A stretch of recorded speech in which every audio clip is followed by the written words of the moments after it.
Hey, what is up, everyone? Today we got a pretty unique story. It's narrated by Frederick Surrey. Get cozy and watch till the end, guys. There's a shadow falling across the Milky Way galaxy, not the shadow of a single world dying or even a system going dark. This is something far more profound, far more terrifying. It's a darkness that stretches across light years, blotting out the stars themselves, carried on living ships the size of continents. Within this shadow moves an intelligence so vast, so utterly alien, that to brush against it with an unprotected mind is to invite madness. The Tyranids have come to our galaxy, and with them comes a question that haunts the nightmares of those who understand the true scope of what's happening. What are they running from? Consider for a moment the scale of what we're discussing. The Tyranid hive fleets that have invaded the Milky Way represent perhaps the greatest existential threat the galaxy has ever faced. Greater than the chaos gods clawing at reality from the warp. Greater than the awakening Necron legions with their technology that breaks the laws of physics. Greater even than the eternal conflict between the Imperium and all its enemies. The Tyranids don't conquer, they don't corrupt, they consume. They reduce entire worlds to barren rock, stripping away atmosphere, oceans, every living thing down to the last microbe, even the very nutrients in the soil. They leave behind nothing but lifeless husks floating in the void, monuments to the futility of resistance. But here's what keeps the wisest scholars of the Imperium awake at night, what causes even the ancient Eldar to pause in concern. The hive fleets we've encountered, the ones that have devastated countless worlds and slaughtered billions, these aren't the main force. Oh, they're scouts. They're the outstretched tendrils of something incomprehensibly larger, still crossing the vast gulf between galaxies, still approaching through the cold dark of the intergalactic void. Imagine the main body of the swarm, if what we've seen is merely the vanguard. Imagine a tide of chitin and hunger so vast it could drown the galaxy. So we return to that question. What are the Tyranids running from? Or more precisely, are they running at all? Because the answer to this question changes everything about how we understand the threat, everything about the very nature of what's coming. If the Tyranids are apex predators, moving from galaxy to galaxy in an endless cycle of consumption, then we face an enemy driven purely by hunger, by a biological imperative as fundamental as the need to breathe. But if they're fleeing, if something out there in the dark between galaxies is terrible enough to send the ultimate predator into panicked flight, then the Tyranids might just be the warning sign for something infinitely worse. The documented history of Tyranid contact begins with a world that no longer exists.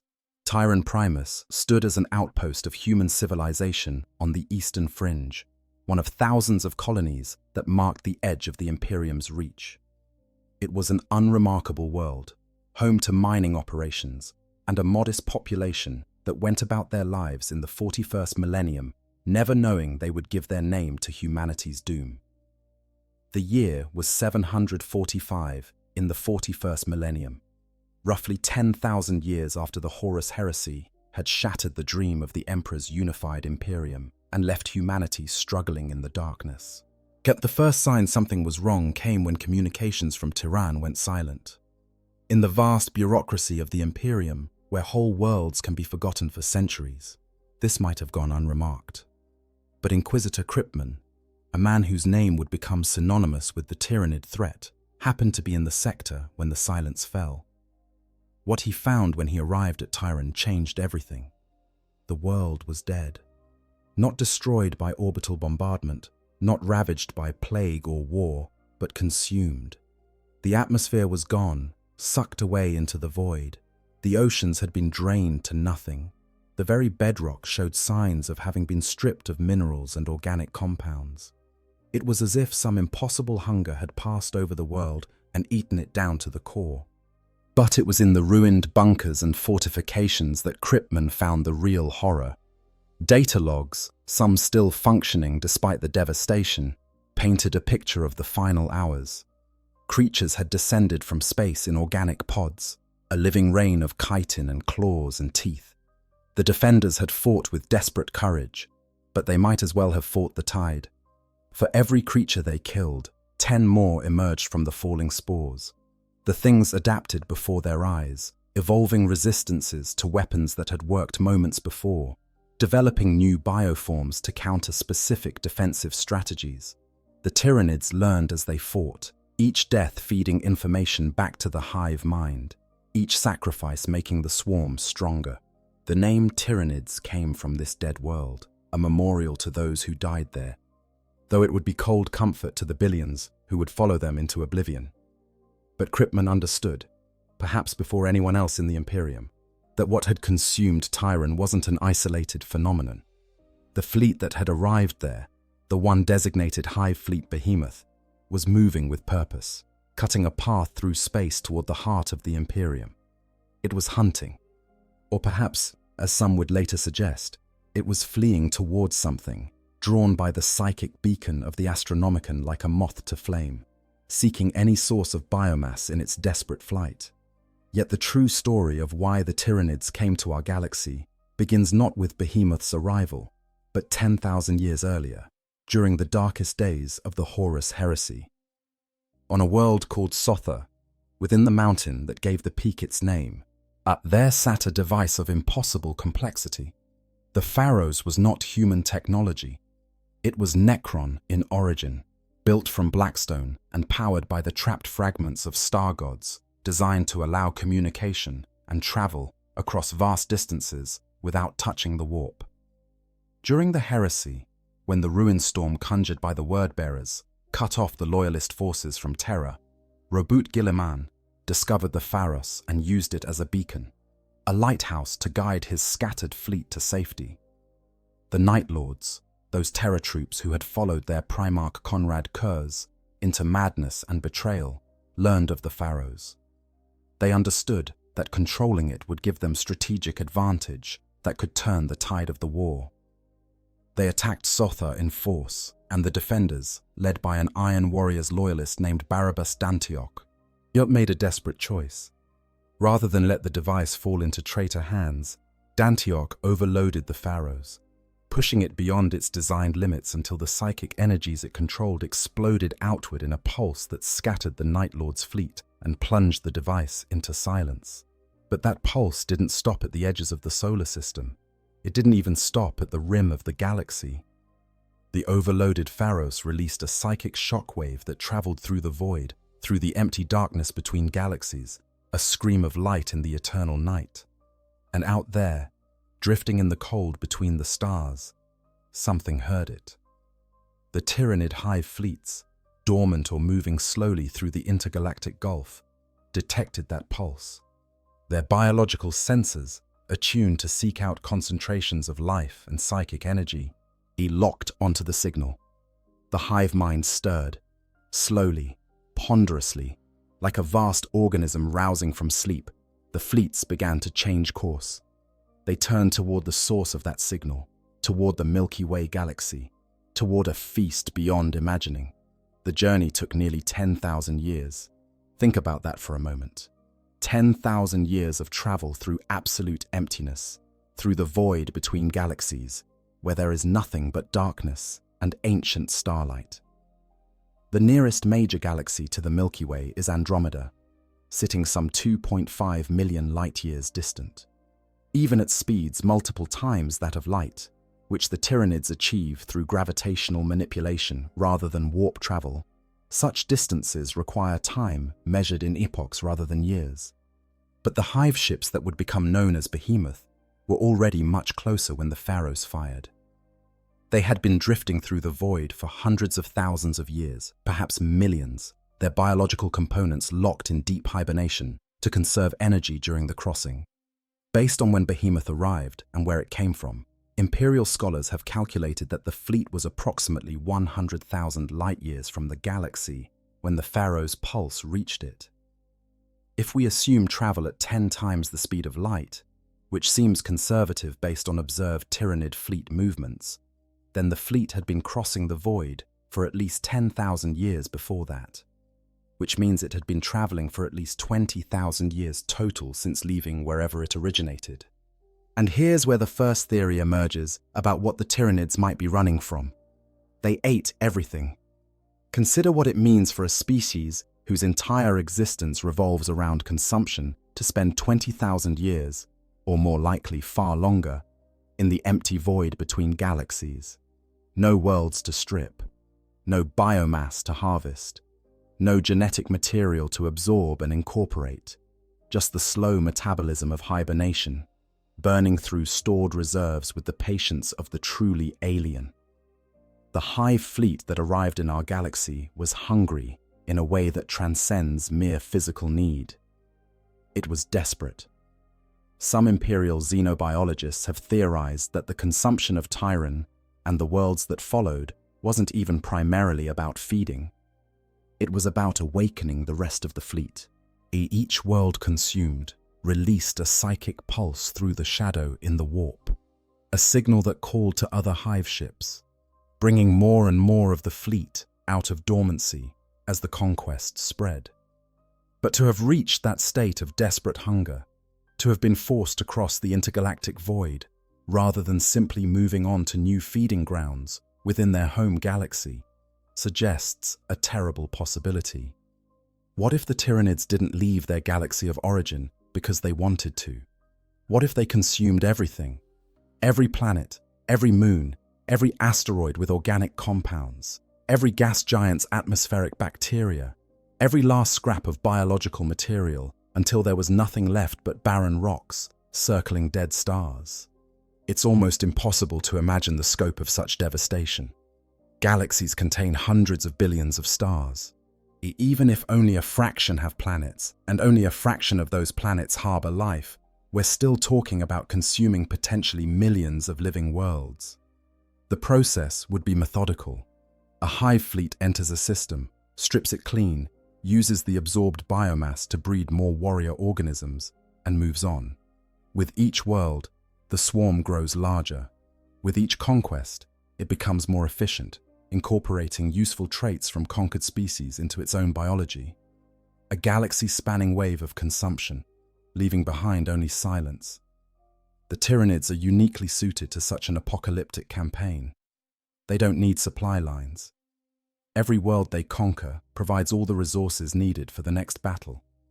They don't suffer from morale problems or political division. Yet the hive mind ensures perfect coordination across light years of space.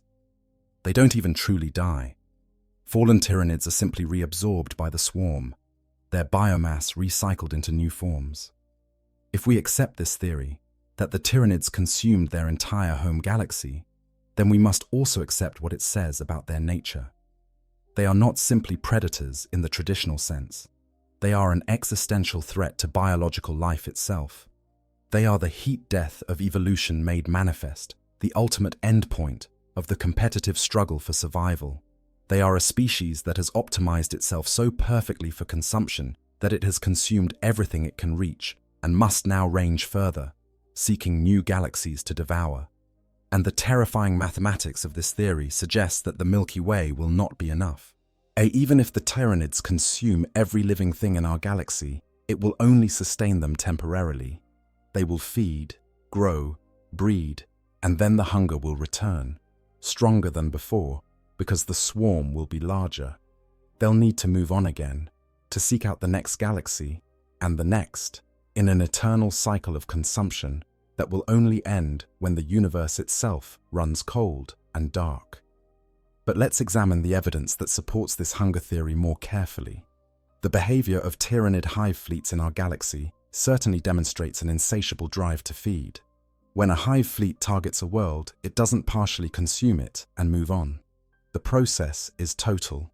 First come the Genestealer infiltrators, seeded decades or centuries in advance, building cult followings among the population that will sabotage defenses when the main fleet arrives. Then, the spores fall from orbit, releasing the first wave of organisms that begin disrupting the planet's ecosystem. Capillary towers grow from fallen spores, extending to the upper atmosphere and beginning the process of draining it away.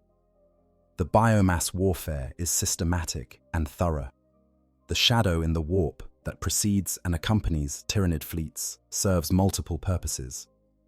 It isolates target worlds, preventing psychic communication and navigation, which in the Imperium means cutting off all effective means of calling for help. It disrupts the powers of enemy psykers, making them vulnerable or driving them mad. But it also serves as a blanket thrown over the target system to contain everything within it. Nothing escapes. The Tyranids don't conquer and move on, leaving survivors to rebuild. They harvest every living thing, right down to the microorganisms in the soil and the simple bacteria in the oceans. When they leave, the world is sterile, a rock floating in space that will remain barren for millions of years until new life somehow takes hold.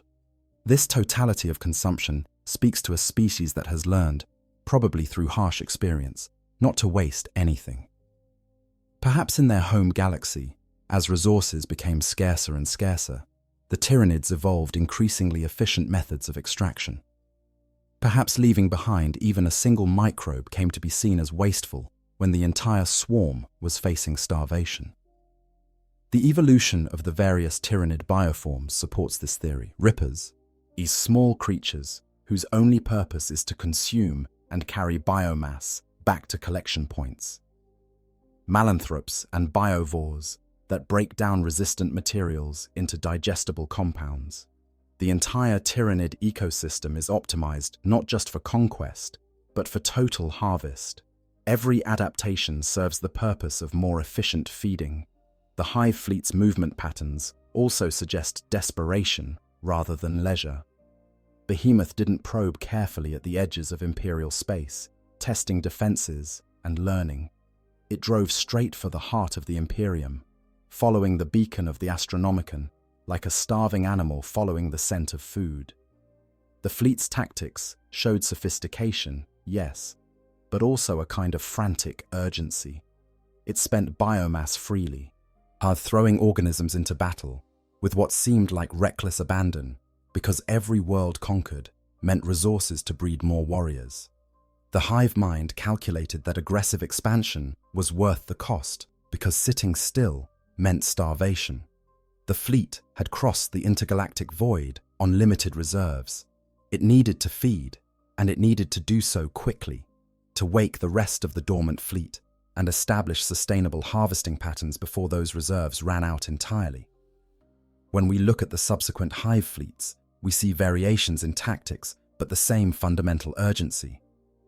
Kraken split into multiple tendrils, a strategy that allowed it to target many worlds simultaneously rather than conquering them sequentially. This is the behavior of a species that has learned it must eat quickly, that it must spread and consume before defenders can organize effective resistance. Leviathan approached from an unexpected vector, from below the galactic plane, suggesting the hive mind had learned from Behemoth's defeat and was willing to add significant travel time to its approach if it meant reaching feeding grounds that were less well defended. Every adaptation, every tactical evolution serves the ultimate goal of more efficient consumption. The Tyranids' complete lack of interest in anything that cannot be consumed also supports the hunger theory. They ignore necrons, whose bodies contain no organic material. They avoid chaos-corrupted regions when possible, because the warp-touched biomass provides no nourishment. They show no curiosity about technology they cannot eat, or no interest in understanding alien cultures or preserving anything for study. The hive mind is vast and clearly intelligent, capable of sophisticated strategy and tactical adaptation, but all that intelligence is focused on a single purpose: feed, grow, consume, move on, find more food. It's the ultimate expression of biological imperatives stripped of any other consideration. Yet there's another theory, equally disturbing in its implications, that attempts to answer our central question. What if the Tyranids aren't mindless locusts following biological programming? What if they're running? What if somewhere out there in the darkness between galaxies, something exists that is to the Tyranids what the Tyranids are to us? Something so terrible that even the ultimate predator chooses flight over fight, is something that has driven them into panicked retreat across the void, seeking any safe harbor, any place where they might find respite or build up enough strength to eventually turn and face whatever pursues them. This theory starts from a simple observation.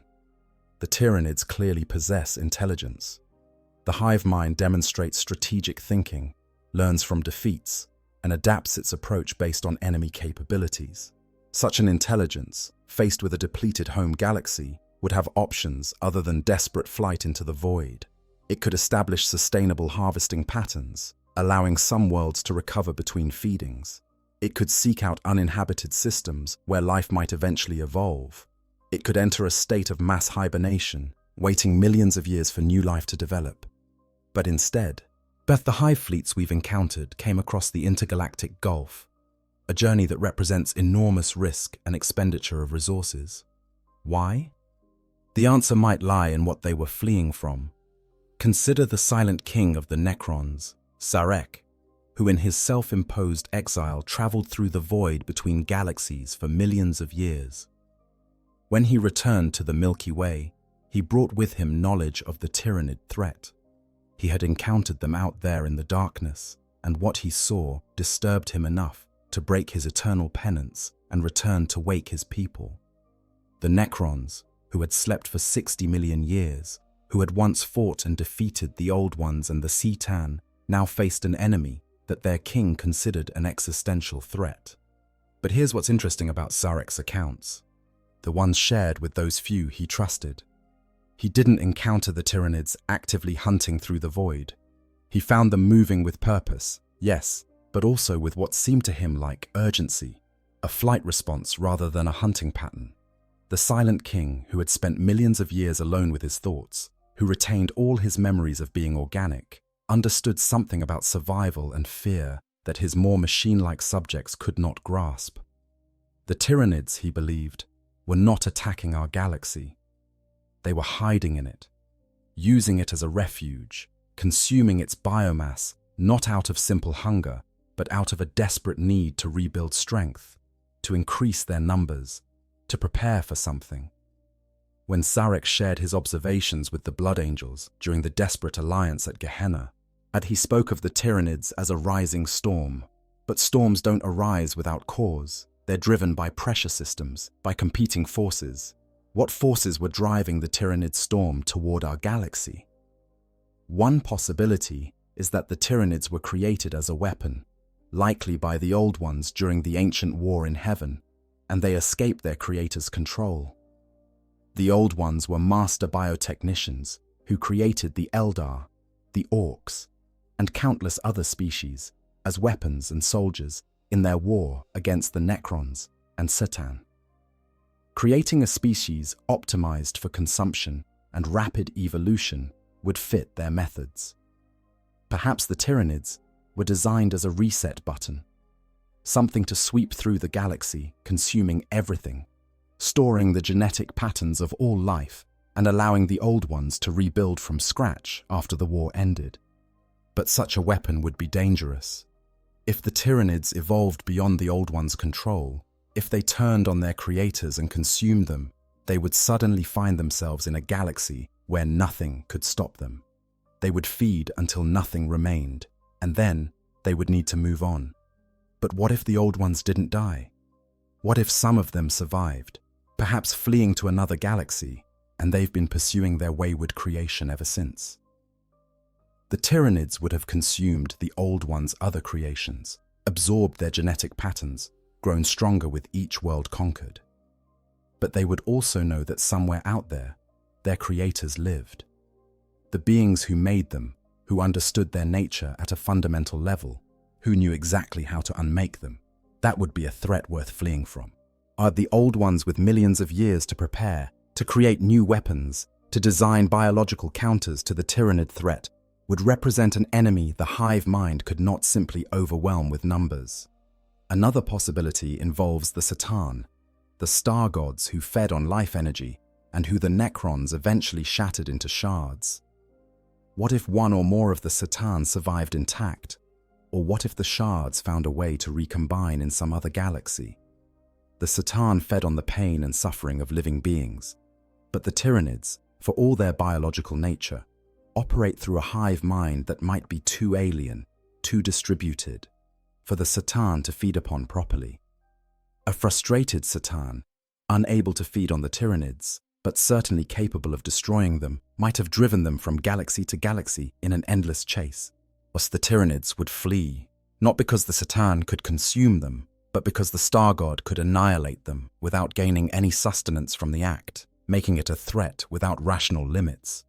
Or perhaps the threat is something we have no name for, something that exists in the dark spaces between galaxies, something that has never entered the Milky Way, and thus remains unknown to all the ancient races that dwell here.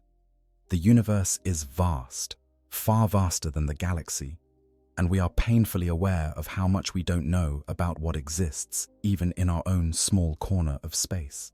What lurks in the voids between galaxy clusters?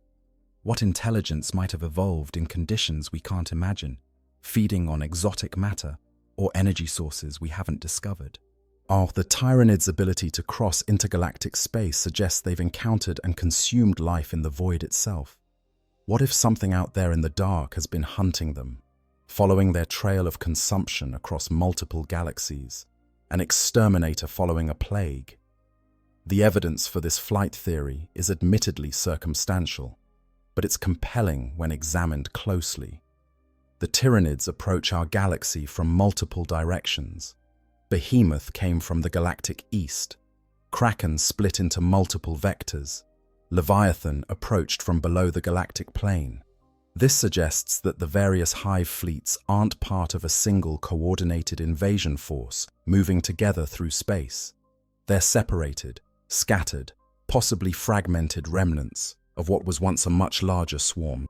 If the Tyranids were simply moving on to new feeding grounds in an orderly fashion, we would expect them to arrive from a single direction, the direction of their home galaxy. But if they were fleeing, if they had scattered to avoid pursuit, if different elements of the hive mind had separated to improve odds of survival, then we would expect exactly this pattern. Multiple fleets arriving from different vectors, each having taken a different path through the void to reach here.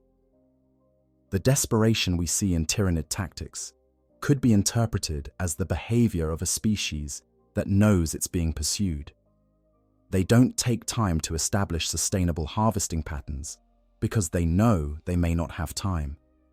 They consume everything quickly and move on because staying in one place too long is dangerous. And they split into multiple tendrils, not just to be efficient, but to be harder to track, harder to catch. Every world consumed makes the swarm larger, more numerous, better able to defend itself when the pursuer inevitably arrives. The Tyranids aren't building an empire or establishing colonies. They're running, feeding as they go to maintain strength for the flight, always moving, never settling, because whatever is chasing them is patient and relentless, and absolutely will not stop. The fact that even the Silent King, who had defeated the Satan and outlasted the Old Ones, who commanded technology that could unmake reality itself, saw the Tyranids as a serious threat supports this theory. Sarek didn't return to the galaxy just because the Tyranids were consuming biomass that the Necrons might need if they ever found a way to reverse biotransference. He returned because he understood something about the Tyranid situation that terrified even him. Perhaps he saw evidence of what was chasing them. Perhaps he encountered it directly in the void, and realized that if it followed the Tyranids into our galaxy, then the war between Necrons and Tyranids would become irrelevant. Everything would become irrelevant in the face of whatever was hunting the hunters. The hive mind's absolute refusal to communicate adds another layer to this theory. The Tyranids don't talk. They don't negotiate. They don't acknowledge attempts at communication. The Tau learned this the hard way when they tried diplomacy and were met with absolute silence, followed by absolute violence. But what if the silence isn't because the hive mind lacks the capacity for communication? What if it's because the Tyranids are hiding? What if any psychic communication beyond the minimal necessary to coordinate the swarm might give away their location to whatever is pursuing them? The shadow in the warp that accompanies hive fleets serves to jam enemy communications, yes, but it also makes the Tyranids themselves harder to detect at range through psychic means.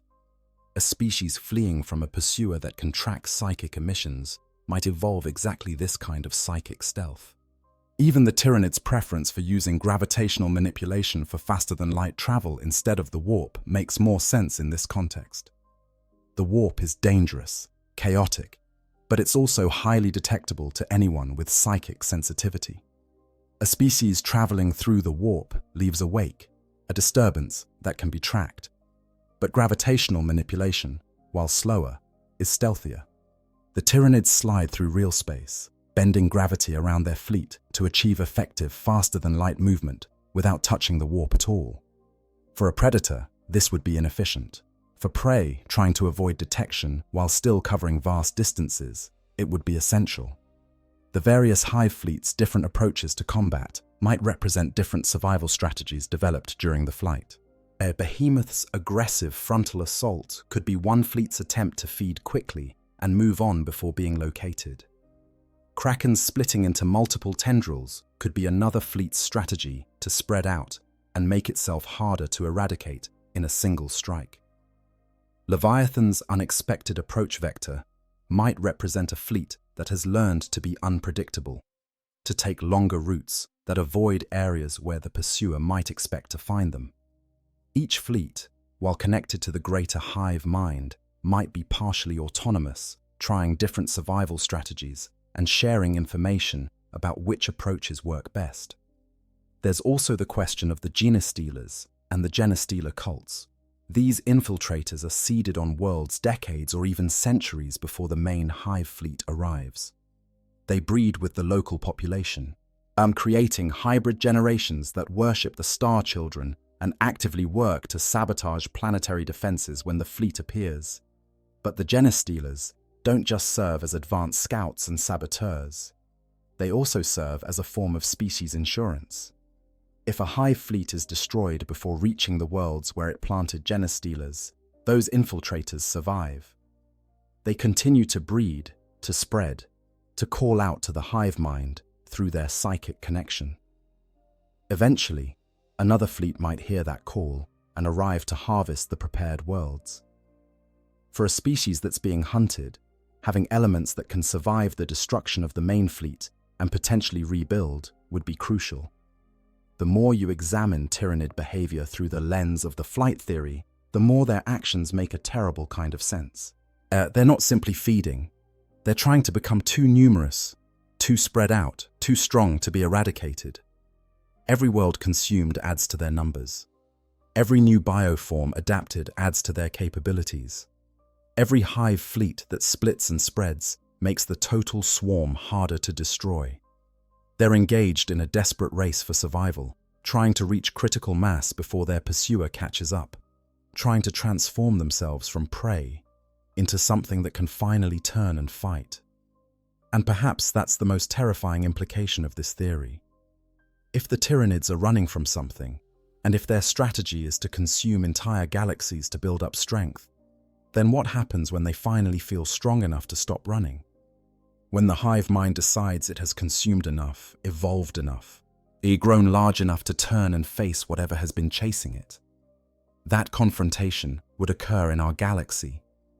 We would be caught in the middle of a war between the Tyranids and something even worse, two cosmic-scale threats fighting for supremacy, while entire worlds burn in the crossfire. The Necrons, in their ancient records, have legends of things that existed in the universe before the war in heaven, entities and forces that the Old Ones feared and worked to contain or avoid. Sarek, during his millions of years in the void, would have had time to search for evidence of these ancient threats. Perhaps what he found in the intergalactic darkness wasn't just the Tyranids, but signs of something else, something older, something patient enough to chase the Tyranids across the universe, or something that wouldn't stop until every last Tyranid organism was destroyed, and that wouldn't care what got in the way of that goal. But perhaps the most disturbing evidence for the flight theory comes not from what we can observe, but from what we can calculate. The Tyranids that have arrived in our galaxy represent, according to most estimates, only a fraction of the total swarm. The main fleet is still crossing the void, still approaching through the darkness. If we assume the various hive fleets are separated by roughly equal distances based on when they arrived, And if we calculate backwards to determine when they would have left their point of origin, we get a disturbing picture. The Tyranids didn't leave their home galaxy in a single wave. They left in pulses, different fleets departing at different times, possibly spanning millions of years. This is exactly what we would expect if they were being pushed out, driven from their home galaxy over a long period, with each fleet fleeing when its home sector became untenable. The timeline also suggests that the Pharos beacon didn't cause the Tyranid invasion. It accelerated it, changed the course of fleets that were already in the void, drew them toward our galaxy when they might have passed it by or approached from a different angle. But the fleets were already traveling through the intergalactic gulf before the Pharos fired. They were already fleeing from something, already crossing the void between galaxies, when that psychic lighthouse showed them a source of massive biomass that could help them rebuild their strength. I've been thinking about this a lot while researching for this video. If the Tyranids really are running from something, that honestly terrifies me more than the idea that they're just hungry. Because we know what hunger looks like. It's brutal, it's relentless, but it's understandable. But fear from a species that has consumed potentially thousands of galaxies, what could possibly frighten something like that? It keeps me up at night wondering, what's out there in the dark between galaxies? What could be patient enough to chase prey across billions of years?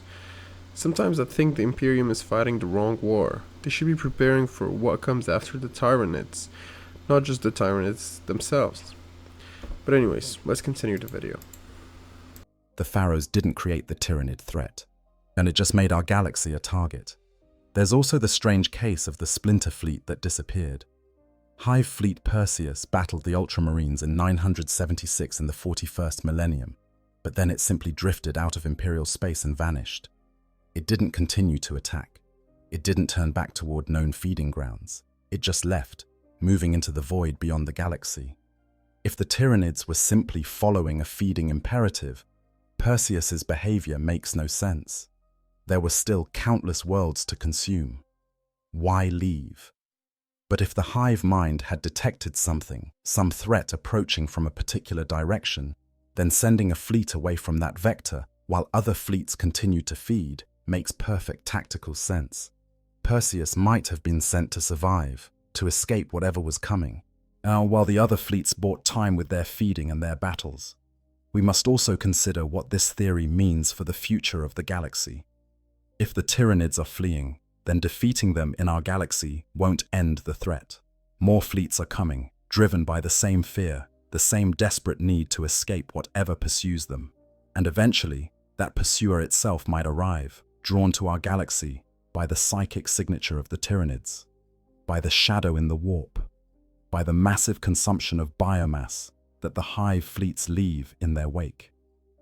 The Imperium, the Necrons, the Eldar, all the great powers of the galaxy might find themselves forced into alliance not against the Tyranids, but alongside the Tyranids, fighting against an even greater threat. Or perhaps the Tyranids themselves represent the endgame of their pursuer's strategy.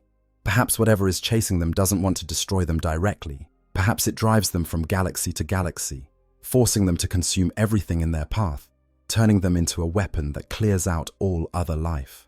Then, once the Tyranids have done the work of rendering a galaxy sterile, the pursuer arrives and deals with the weakened, overstretched hive fleets, claiming an empty galaxy, ready for colonization.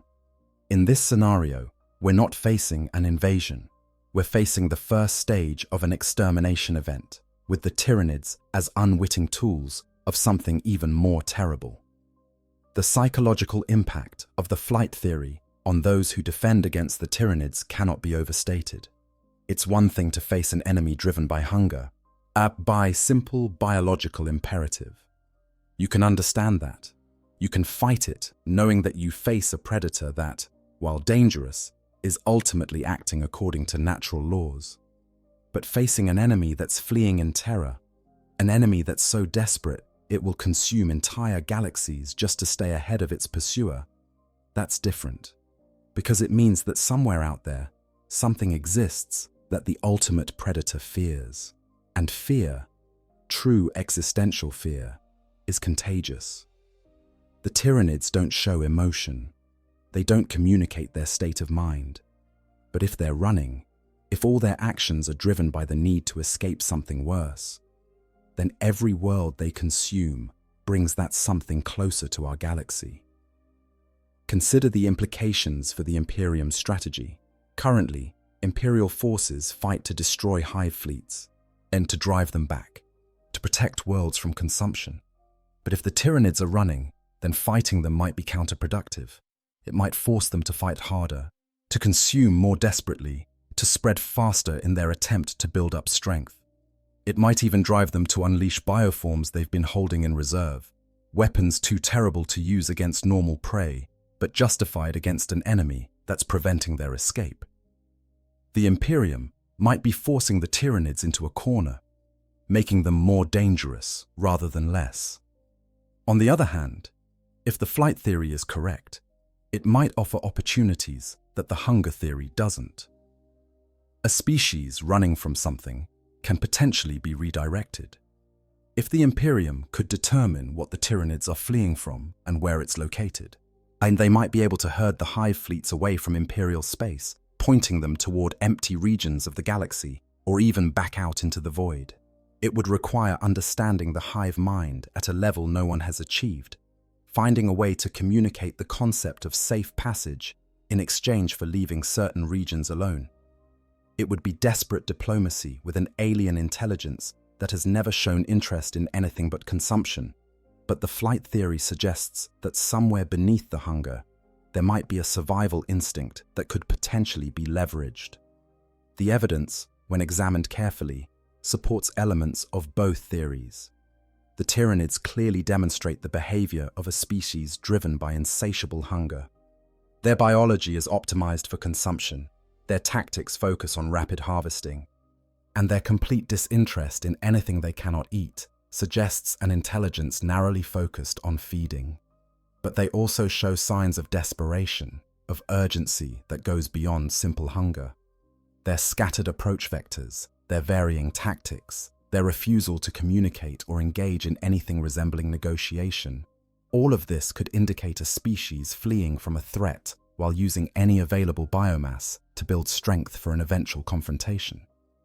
Perhaps both theories are true in different ways. Perhaps the Tyranids consumed their home galaxy, driven by hunger, and it was only after they had rendered it barren that they discovered they had attracted the attention of something terrible. Perhaps the consumption itself was a violation, an act of cosmic vandalism that awakened or angered some ancient force that now pursues them across the universe. Perhaps they are forever cursed to run and feed and run, unable to stop because stopping means starvation, but unable to rest because rest means being caught by whatever follows in their wake. Or perhaps the truth is even more complex than our theories allow. The hive mind is vast, spanning light years, encompassing trillions of individual organisms while remaining singular in consciousness. Human psychology, human understanding of motivation and behavior, might simply be inadequate to comprehend what drives such an entity. We impose our concepts of hunger and fear onto the Tyranids because these are concepts we understand. But the hive mind might operate according to imperatives we can't even imagine, pursuing goals that make no sense to individual beings, driven by something that is neither hunger nor fear, but something entirely alien. What we know for certain is that the Tyranids are here, that more are coming, and that they represent a threat to all life in the galaxy. Whether they're fleeing from something or chasing after food, whether they're ancient wanderers or recently displaced refugees, the result is the same. Worlds burn, populations are consumed, the shadow in the warp spreads across the stars, and somewhere in the cold dark between galaxies, something continues to move. Whether it's more hive fleets approaching or something altogether different, we cannot yet know. The Silent King knows more than he has shared. Zarek spent millions of years in the void, and he encountered something out there that convinced him to break his eternal penance. He allied with blood angels against the Tyranids at Gehenna, fighting alongside organic beings to drive back the swarm. In his conversations with Dante, the chapter master of the Blood Angels, Sarek spoke in riddles and fragments, offering hints without full disclosure. He mentioned that the Tyranids were a rising storm, that the galaxy must become a shield. A shield against what? Against the Tyranids themselves, or against what drives them? The Necrons possess technology beyond human comprehension, weapons that can unmake stars, devices that can manipulate time and space. They fought and defeated the Old Ones, beings of immense psychic power who had mastered biological engineering to a degree we can barely imagine. They shattered the Citan, as star gods who fed on the energy of living things. The Necrons are perhaps the most powerful military force in the galaxy, and yet their leader saw the Tyranids as a threat serious enough to abandon his self-imposed exile and begin awakening tomb worlds. What does he know that he hasn't shared? What did he see in the void that convinced him the Tyranids must be stopped at any cost? There are hints in the few records that exist of Sarek's journey.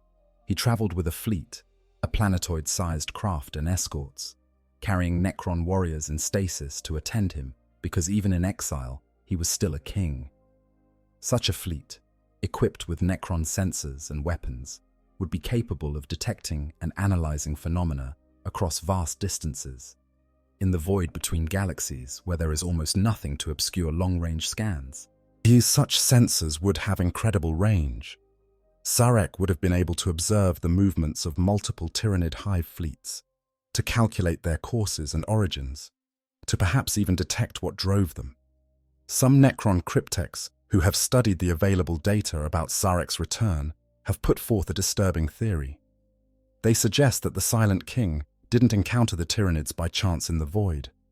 They propose that he detected a massive gravitational anomaly, something that shouldn't exist in the empty space between galaxies, and went to investigate.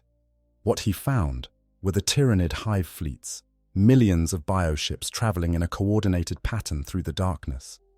But behind them, further back in the void, there was something else, an absence, a region of space where the Silent King's sensors detected nothing at all. Not because nothing was there, but because something was blocking all scans, creating a bubble of complete sensor blindness. The Necrons understand stealth technology better than any race in the galaxy. They know how to hide objects from detection, how to mask energy signatures and gravitational distortions. But what Sarek's fleet detected, according to these theories, wasn't Necron stealth. It was something else, something that absorbed all radiation, all sensor sweeps, all attempts at detection. It was like looking at a hole in space, a void within the void. And it was following the Tyranid fleets at a distance, maintaining separation, but clearly tracking them, moving when they moved, adjusting course when they adjusted course. A predator following prey.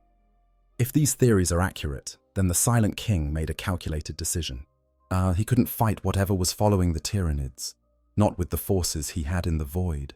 He couldn't warn the galaxy from outside. His communications would never reach across the intergalactic distance. But he could return, wake his people, and prepare for what was coming.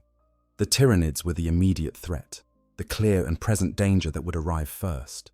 But they were also, potentially, a warning, a symptom of something worse approaching behind them.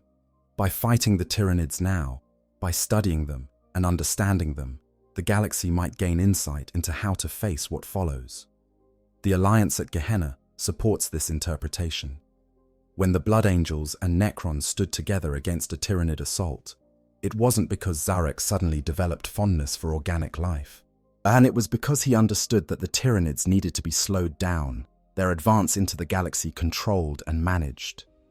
If the hive fleets spread too quickly, if they consumed too much biomass too fast, they would create a psychic signature massive enough to be detected across intergalactic distances.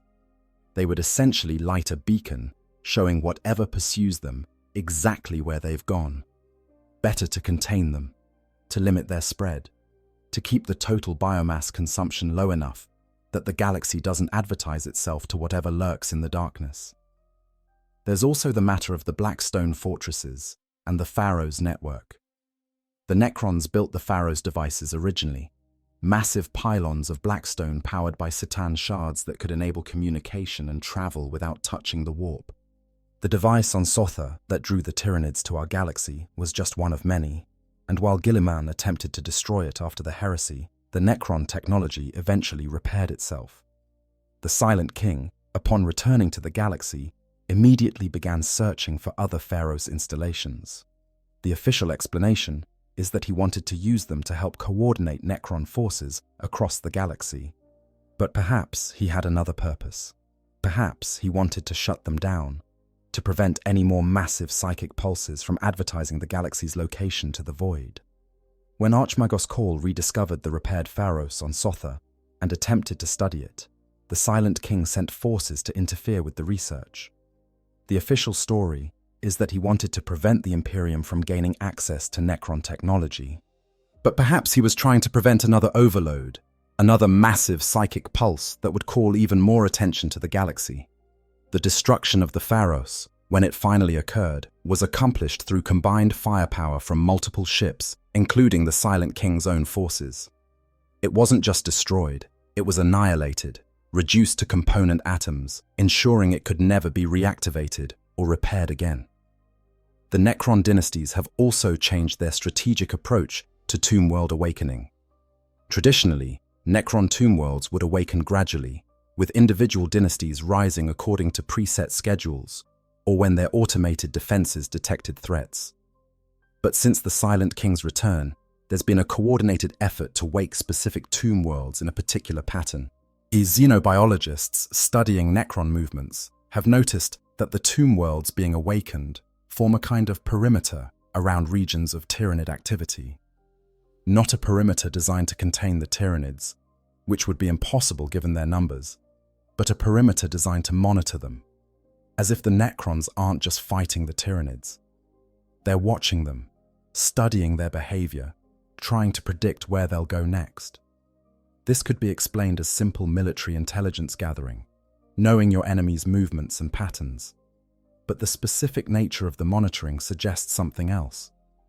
The Necrons are tracking the Tyranids' psychic emissions, measuring the intensity of the shadow in the warp, calculating the total biomass consumption across all hive fleets.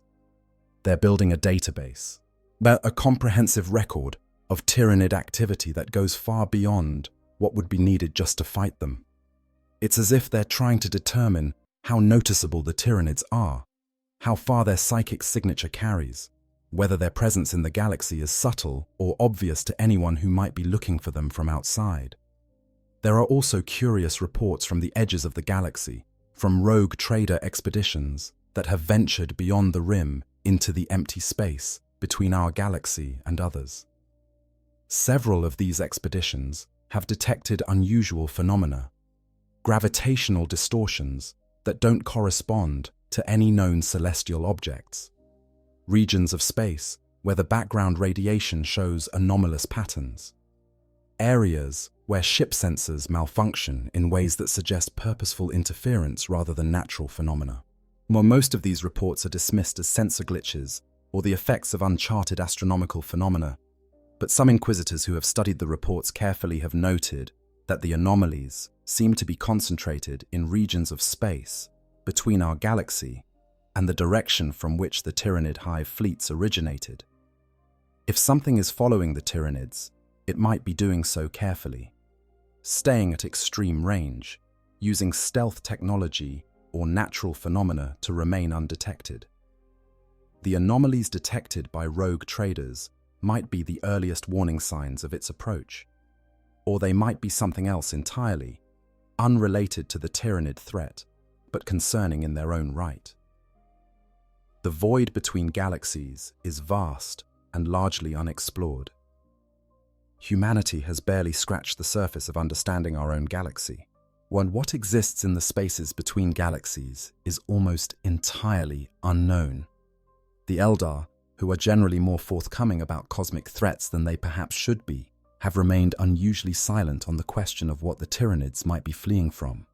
The Craftworld seers, who can see possible futures and consult the infinity circuits for the wisdom of billions of dead Eldar souls, refuse to discuss the topic directly. When questioned about Tyranid origins and motivations, they deflect, change the subject, or simply refuse to answer. This silence is itself telling.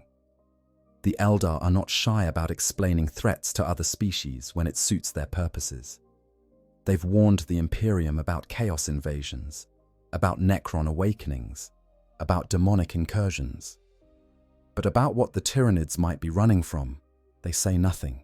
Some human xenobiologists who have managed to establish limited communication with Craftworld Eldar have reported conversations where the aliens seemed genuinely disturbed by questions about Tyranid origins.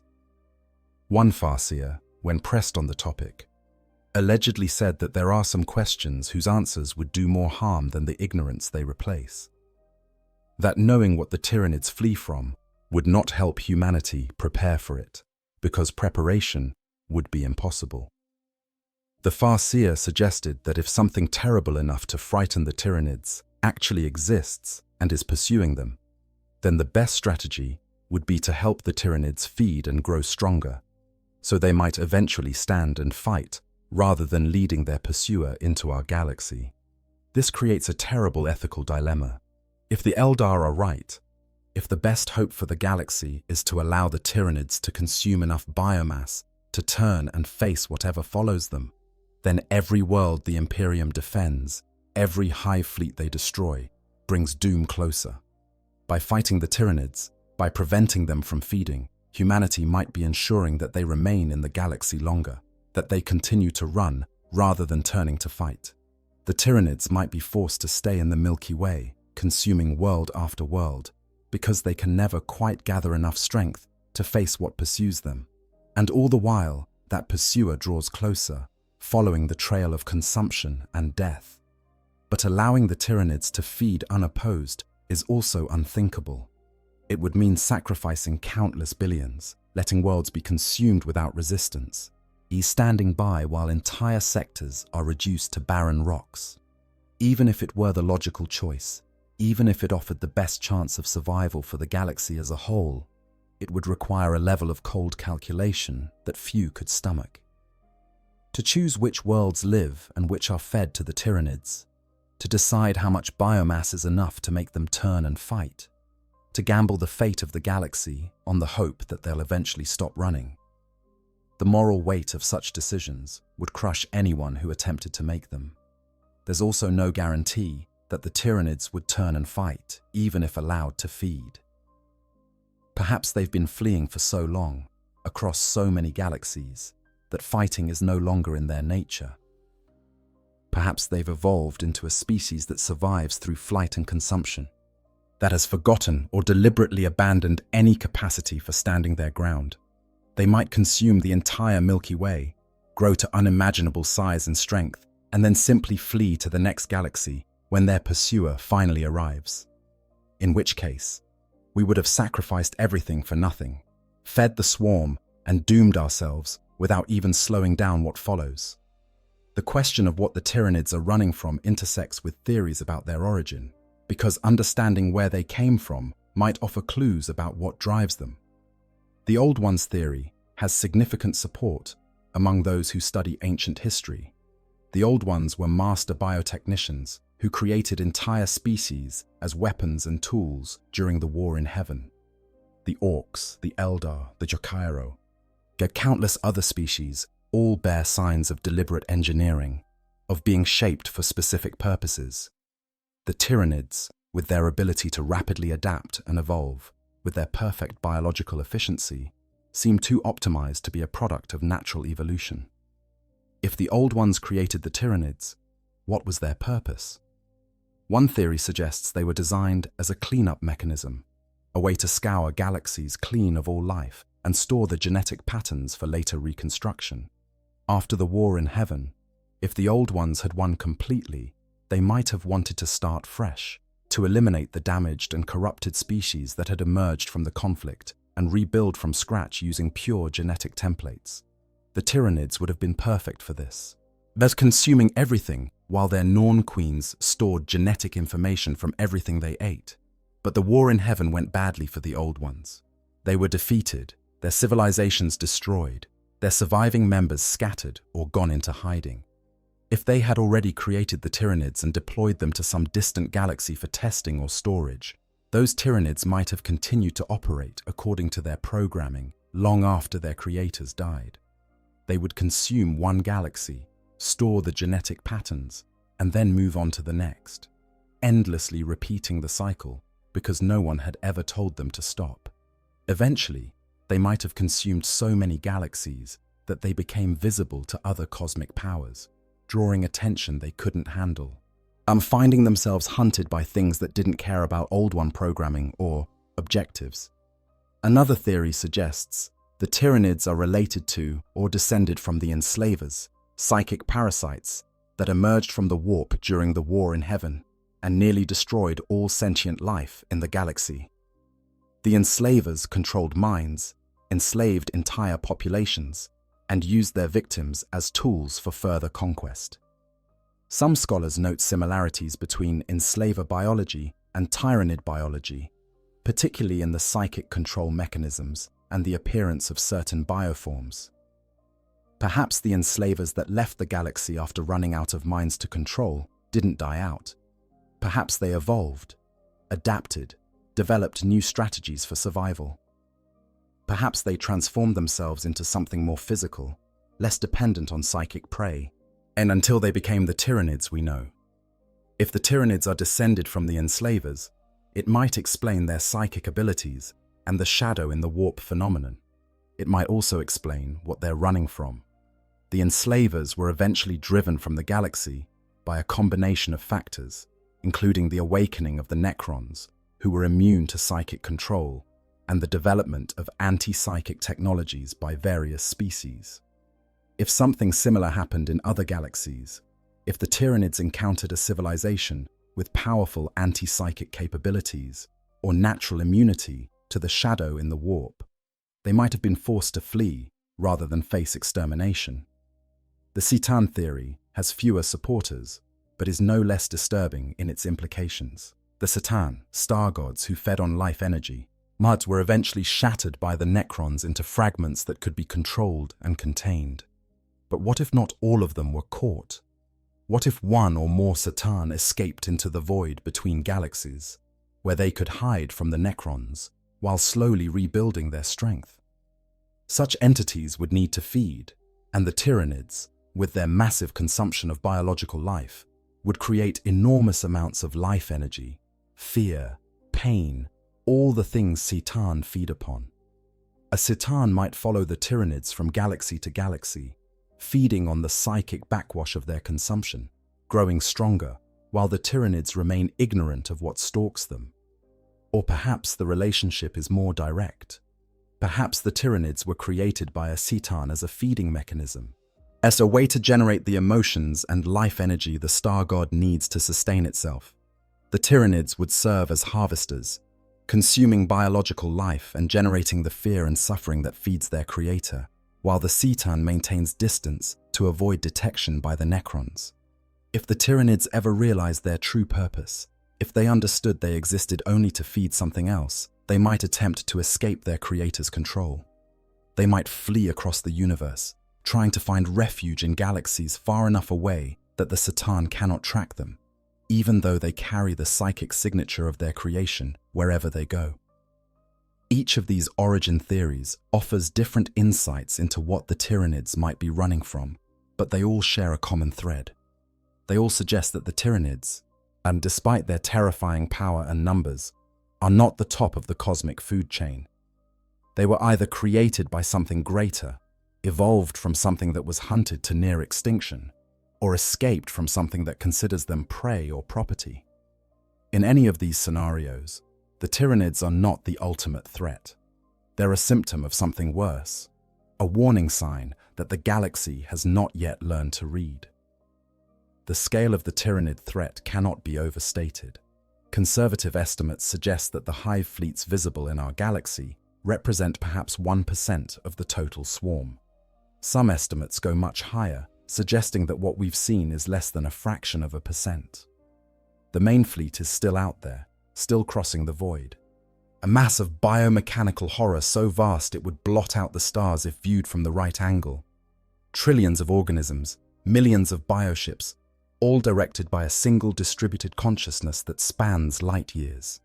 If all of that arrived in the galaxy at once, no defense would be sufficient. The Imperium would fall, the Necrons would be overwhelmed, the Eldar would be consumed. Even chaos, feeding on fear and desperation, might find itself starved when there are no living minds left to corrupt. But they haven't all arrived at once. They come in waves, in fleets separated by decades or centuries, each one a manageable threat that can be fought and sometimes defeated. This pattern makes sense if the Tyranids are running. Refugees don't arrive in a coordinated wave. They come in groups, in fleets, staggered by speed and departure time and the routes they took. The first to flee arrive first. Those who fled later arrive later. Those who stop to feed along the way arrive with more numbers but take longer to get here. It's a pattern of flight, not invasion. The directions of approach support this interpretation as well. Hive Fleet Behemoth came from the galactic east, roughly the direction of the Sagittarius Dwarf Galaxy, one of the smaller satellite galaxies orbiting the Milky Way. Hive Fleet Kraken came from a different vector, suggesting a different point of origin. Hive Fleet Leviathan approached from below the galactic plane, from a direction where there are no major galaxies at all, suggesting it came from truly intergalactic space, from the void between galaxy clusters. These fleets weren't part of a coordinated invasion plan. They were separate groups fleeing from their home galaxy, or galaxies, through whatever route seemed safest, heading in different directions to spread the risk, all hoping to find refuge somewhere in the darkness. When those fleeing fleets detected the Pharaoh's beacon, it would have appeared to them like a lighthouse in a storm. Here was a massive concentration of life energy, psychic power, biomass beyond counting. Here was a galaxy teeming with prey, with potential food, with everything they needed to rebuild their strength. The fleets adjusted course, converging on the signal, arriving from different directions, because they'd been scattered across the void, but all heading for the same beacon of hope. They didn't know it was a trap, that the galaxy was defended, that they would find resistance they couldn't easily overcome. They just knew it was food, safety, a place where they could feed and grow strong enough to either hide or fight. The numbers, when you calculate them carefully, are terrifying. According to some sources, the Tyranids have consumed 1,000 galaxies. This number is impossible to verify and may be propaganda or exaggeration, but let's examine what it would mean if true. The Milky Way contains approximately 200 billion stars. Assume similar numbers for the galaxies the Tyranids consumed. If they consumed 1,000 galaxies, they have harvested the biomass of potentially 200 trillion star systems. Even if only a tiny fraction of those systems contained life, we're talking about millions or billions of living worlds consumed. But the amount of genetic information stored in the Tyranid gene pool would be beyond comprehension. They would carry within them the biological history of a significant portion of the universe. But here's what makes that number disturbing in the context of the flight theory. 1,000 galaxies is too many for random wandering. If the Tyranids were simply drifting through space, consuming galaxies as they encountered them, they would have needed hundreds of millions of years, possibly billions, to consume that many. Galaxies are separated by vast distances, even traveling at 10 times light speed, which seems to be the Tyranids' approximate capability. Moving between galaxies takes thousands or millions of years. To consume 1,000 galaxies would require a deliberate campaign, a sustained effort across cosmic timescales. And unless they were being driven, forced to keep moving, never allowed to rest, always fleeing to the next galaxy because staying in the current one meant death. A predator, chasing the Tyranids across 1,000 galaxies, would be patient beyond human comprehension. It would need to be something that doesn't age or die in any conventional sense, something that can pursue its prey across billions of years without wavering or giving up. It would need to be implacable, relentless, absolutely committed to the destruction or consumption or capture of the Tyranid swarm. What kind of entity could maintain such focus across cosmic time? What motivation could drive such endless pursuit? Perhaps the Tyranids committed some unforgivable crime in the eyes of their pursuer. Perhaps they consumed something precious, destroyed something irreplaceable, and/or violated some cosmic law that cannot be forgiven. Perhaps they're not just prey to be hunted, but criminals to be punished, and their pursuer is cosmic justice itself, infinite in patience and unwavering in determination. The Tyranids run not because they fear death, but because they fear what comes after, what their pursuer will do to them when they're finally caught. Or perhaps the pursuer isn't motivated by justice or vengeance at all. Perhaps it's something far simpler and far more terrifying. Perhaps the Tyranids are carrying something, some genetic sequence or biological pattern or psychic signature that the pursuer wants. Perhaps they stole it, absorbed it from something they consumed, incorporated it into their own genome without understanding its significance. And now they're being chased across the universe by something that wants it back, something that won't stop until it has recovered what was taken, even if it means tearing apart every Tyranid organism to find it. The shadow in the warp takes on new significance in this context. It's not just a weapon that isolates prey worlds and disrupts enemy psychers. It's also a shield, a way to hide the Tyranid's psychic signature from anyone who might be looking for it. When a hive fleet arrives in a system, the shadow descends like a curtain, cutting off all psychic communication in and out. Nothing can see the fleet through the warp. Nothing can detect its presence through conventional psychic means. The Tyranids operate in a bubble of psychic silence, visible only to those who are close enough to detect them through physical sensors. Well, for a species being hunted by something that tracks psychic signatures, this would be essential. Don't make noise. Don't advertise your presence. Move in silence and strike quickly before anything can locate you. The fact that different hive fleets show different intensities of the shadow in the warp is interesting. Hive fleet Kronos, for instance, creates an especially powerful shadow, strong enough to actually attack chaos forces through the warp, rather than just defending against them. Kronos hunts demon worlds and chaos-corrupted systems, eliminating them with apparent prejudice. This behavior seems odd for Tyranids, who generally avoid warp-tainted biomass because it provides no nourishment. Why waste resources fighting an enemy that can't be eaten, unless the point isn't to feed? Unless the point is to eliminate psychic signatures that might draw attention, to reduce the total amount of warp presence in the galaxy, to make the Tyranids' own psychic footprint less noticeable against a quieter background.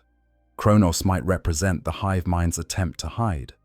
By attacking chaos forces, by reducing the overall level of warp activity in the galaxy, it makes the shadow in the warp less distinctive. A powerful psychic silence stands out against a background of normal warp activity. But if the background is already quiet, if large regions of the galaxy show reduced warp presence, then the Tyranid's shadow becomes just another quiet zone, less likely to be noticed by anything scanning the galaxy from outside. It's camouflage at a cosmic scale, the hive mind attempting to blend in by making the whole galaxy quieter. But the Genestealers add another layer to understanding Tyranid behavior. These creatures are seeded on worlds long before the main fleet arrives, sometimes centuries in advance. They infiltrate, they breed with the native population, they create hybrid generations that worship the Tyranids as divine liberators. When the hive fleet finally arrives, these cults sabotage defenses and actively help the invasion. But Genestealers serve another purpose as well. They're insurance, a way to preserve the Tyranid genetic line even if the main fleet is destroyed. A world with a Genestealer infestation will eventually call out to the hive mind through psychic channels, and if any hive fleet hears that call, it will come. For a species being hunted, having elements that can survive independently and potentially rebuild the swarm would be crucial. As if their pursuer catches and destroys a major hive fleet, the Genestealers on distant worlds remain, hidden, slowly building cult followings and breeding populations. Centuries or millennia later, when a new fleet passes through that region of space, those dormant elements activate, providing fresh biomass and genetic diversity. The Tyranids are building redundancy into their species, ensuring that even total defeat in a major engagement doesn't mean extinction. They're spreading their eggs across many baskets, as the saying goes, because they know that putting everything in one place makes you vulnerable. The speed of Tyranid evolution also makes more sense if viewed through the lens of species survival rather than simple predation. The Tyranids adapt to threats with incredible speed, at evolving resistances and counters within single battles. This kind of rapid adaptation suggests a species that has faced many different threats, that has needed to change quickly to survive challenges from multiple sources. A species that's been hunted across multiple galaxies would have encountered an incredible variety of defenses, weapons, and tactics. They would have absorbed genetic material from countless species, incorporated useful traits, discarded what didn't work. They would have become masters of adaptation, not because they're perfect predators, but because they're survivors who have faced every possible challenge and learned to overcome it. Each hive fleet shows slightly different adaptations, different specializations. Behemoth favored direct assault with massive bioforms. Kraken developed the ability to split into multiple tendrils, spreading across vast distances.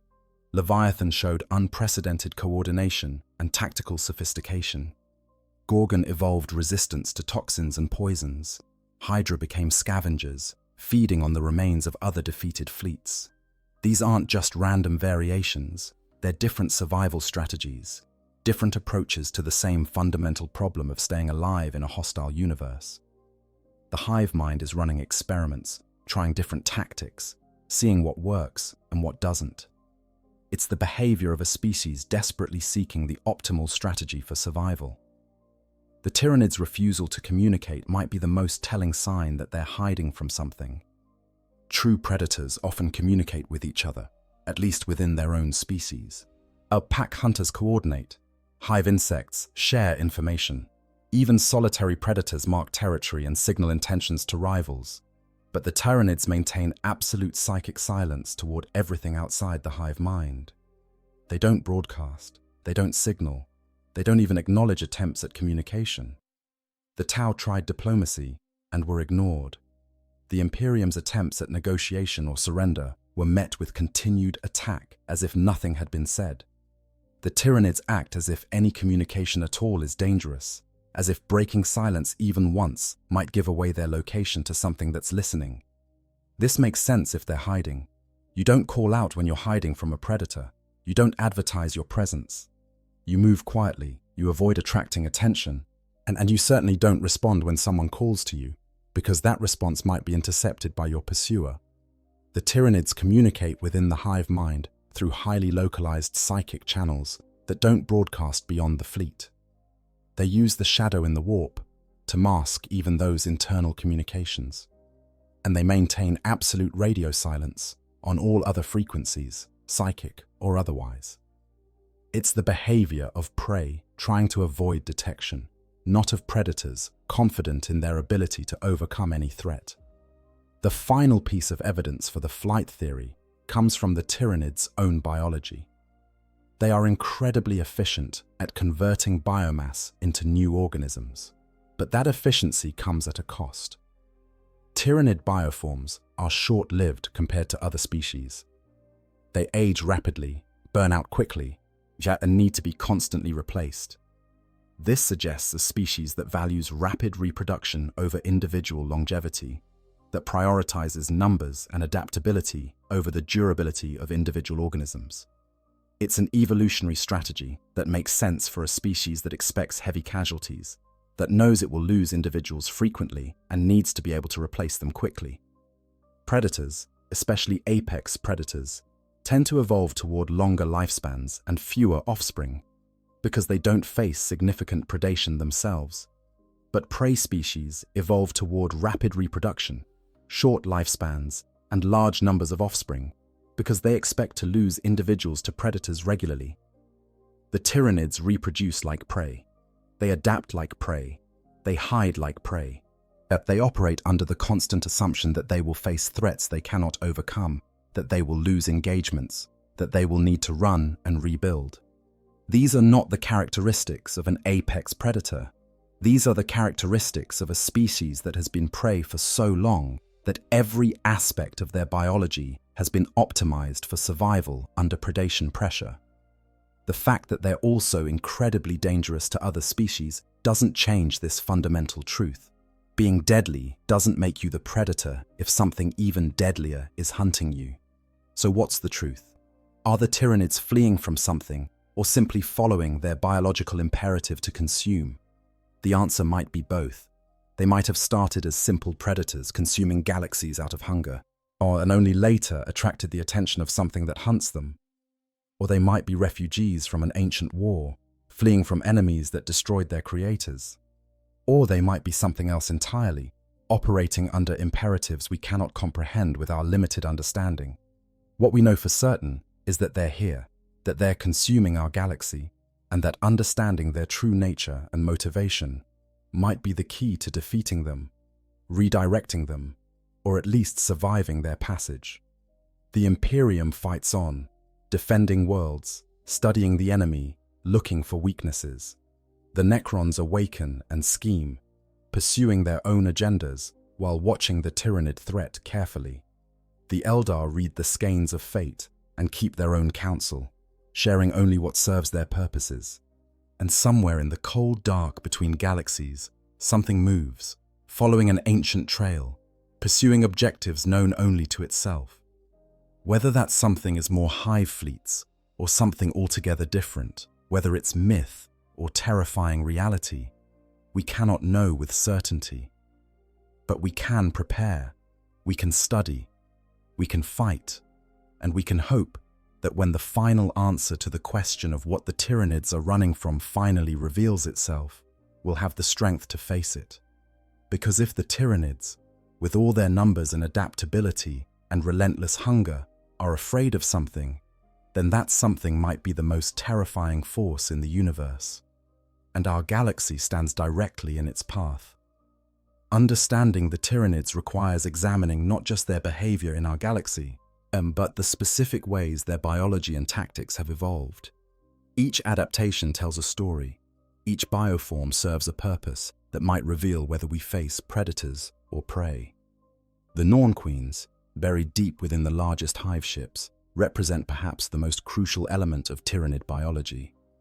These massive organisms serve as biological factories, capable of creating any bioform the hive mind requires by sequencing genetic material and gestating new creatures in vast organ chambers. They're the source of the swarm's incredible adaptability, able to design new organisms to counter specific threats, sometimes within hours of encountering them. But the Norn Queens are also incredibly vulnerable. Unlike other Tyranid organisms, they cannot defend themselves effectively. They lack weapons, armor, speed, or all the traits that make other bioforms effective in combat. They exist solely to create, to birth new warriors, to process genetic material, and produce the next generation of the swarm. This represents a fundamental biological choice, a trade-off that tells us something important about Tyranid priorities. By making their most important organism also their most vulnerable, the Tyranids show that they value reproduction and adaptation over individual survival. They're willing to risk everything on their ability to breed faster than they die, to replace losses quicker than enemies can inflict them. This matches the biology of prey species far more than predators. Apex predators invest heavily in individual survival because they face little threat and reproduce slowly. Their young are precious, protected, raised carefully to adulthood. But prey species do the opposite. They reproduce as quickly as possible, produce large numbers of offspring, and accept that many will die before reaching maturity. The Tyranids follow this pattern taken to an extreme. They breed constantly in vast numbers, accepting catastrophic casualties as simply the cost of expansion. Losing 1 million organisms means nothing if the Norn Queens can replace them with 2 million in the same time frame. The synapse creatures that control and coordinate lesser bioforms also reveal interesting priorities. Tyranid warriors, hive tyrants, zoanthropes. These organisms serve as relay points for the hive mind's will, extending its reach across the battlefield and allowing coordination of forces that might otherwise act on pure instinct. When synapse creatures are killed, as nearby lesser organisms often fall into disarray, either freezing in place or reverting to primitive feeding behaviors. This creates an obvious tactical vulnerability, a weakness that any competent enemy can exploit by targeting synapse creatures preferentially. The Tyranids know this, yet they continue to use this system rather than evolving more resilient command structures. Why? Perhaps because centralized control through synapse creatures allows faster adaptation and coordination than distributed intelligence would. If each Tyranid organism had full autonomy and intelligence, the hive mind couldn't coordinate billions of creatures efficiently. By keeping most organisms relatively simple and controlling them through synapse creatures, the hive mind maintains perfect coordination at the cost of creating vulnerable command nodes. It's a trade-off that makes sense if you expect to be constantly attacked, constantly losing synapse creatures, constantly needing to replace them. A predator species might evolve more resilient command structures, but a prey species under constant pressure might choose speed and efficiency over resilience. The speed at which Tyranids consume worlds also reveals their mindset. A typical Tyranid invasion follows a predictable pattern. First come the spores, falling from orbit like rain, releasing first-wave organisms that begin disrupting the planet's ecosystem and establishing footholds. Then come the main assault waves, overwhelming defenders through sheer numbers while adapting to any tactics or weapons that prove effective. Once resistance is broken, the reclamation begins. Massive bioorganisms descend to the surface, extended proboscis-like feeding tubes that drain oceans, strip atmospheres, devour all organic material from the bedrock to the sky. The process typically takes weeks or months, not years. Speed is everything. Why such urgency? If the Tyranids are simply feeding, they could afford to take their time, to establish sustainable harvesting operations that might yield more biomass over the long term by allowing some life to persist and regenerate. But they don't do this. They consume everything quickly and completely, strip the world bare, and move on. This suggests urgency beyond simple hunger. It suggests a species that cannot afford to linger, that must feed and flee, always staying ahead of something, or perhaps staying ahead of their own resource requirements, while consuming fast enough to support the exponentially growing swarm, but never quite achieving security, always needing the next world, the next system, the next sector. The bioships themselves demonstrate remarkable biological engineering. These massive organisms, some larger than Imperial battlecruisers, serve simultaneously as transport, weapon platform, and reproductive facility. They propel themselves through space using gravitational manipulation organs, adjust course using solar sails and reaction mass venting, and survive for centuries or longer in the void between stars by entering states of deep metabolic hibernation. Their hulls are grown from chitin and bone, layered thick enough to withstand weapons fire and armored enough to endure the rigors of space travel. Inside, vast organ chambers serve as barracks, armories, as in factories, breeding grounds where new organisms gestate in nutrient-rich fluids. But these bioships are not eternal. They age, they deteriorate, they require constant maintenance and feeding to remain functional. Old bioships become less efficient, their organs less responsive, their armor more brittle. The hive mind eventually recycles them, breaking them down for biomass to construct new ships or feed existing ones. This again shows the Tyranid priority for efficiency over preservation. They don't try to maintain their vessels indefinitely. They use them until they become inefficient, then tear them apart and rebuild. It's ruthlessly practical, But it also means the hive fleets are always in flux, always rebuilding, always requiring fresh biomass just to maintain their current strength. Stop feeding and the fleets begin to decay. Up bioships failing, organisms dying, the entire swarm slowly dissolving like a body without food. The specific bioforms created by the Norn Queens each serve purposes that reveal something about the threats the Tyranids expect to face. The humble Hormigaunt, for instance, is optimized for speed and close combat, flooding across battlefields in vast waves to overwhelm enemy positions through pure momentum. These creatures are cheap to produce, require minimal biomass, and can be bred in enormous quantities quickly. They represent the Tyranid answer to entrenched defenses and heavily armored enemies. Don't try to match their firepower or penetrate their armor. Just drown them in bodies, overwhelm their ability to respond, break through weak points in their lines through sheer weight of numbers.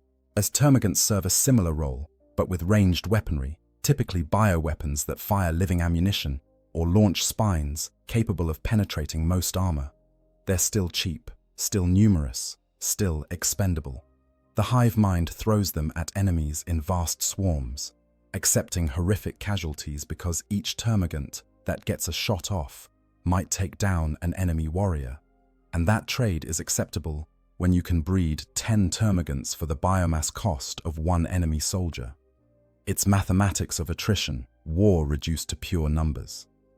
The Tyranids win by being willing to lose more organisms than their enemies can kill, by breeding faster than their foes can fight, by turning conflict into a race where the only thing that matters is comparative production rates.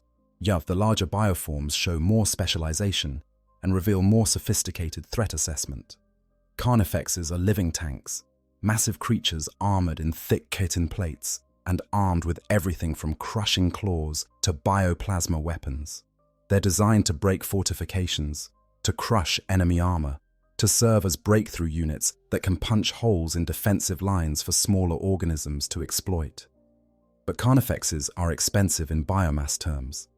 Creating one requires resources that could produce dozens or hundreds of smaller organisms. The hive mind only deploys them when the cost is justified by the tactical situation, when nothing else will suffice to break a particular defense. Tyrannofexes and hierophants, even larger bioforms that serve as living artillery and super heavy assault units, represent massive investments of resources. These creatures can devastate entire armies, level fortifications, and dominate battlefields. But they're also slow to produce, require enormous amounts of biomass, and represent critical failures if lost before they can justify their cost through kills or terrain gained. The fact that the Tyranids sometimes deploy these massive organisms against relatively weak resistance suggests a species that sometimes overcommits, that sometimes spends resources inefficiently because the imperative to consume quickly outweighs careful tactical calculation. Rush the enemy before they can prepare adequate defenses. Hit them with everything. Overwhelming force delivered as fast as possible. It's the behavior of attackers who fear that delay means death, who cannot afford to give their enemies time to organize resistance.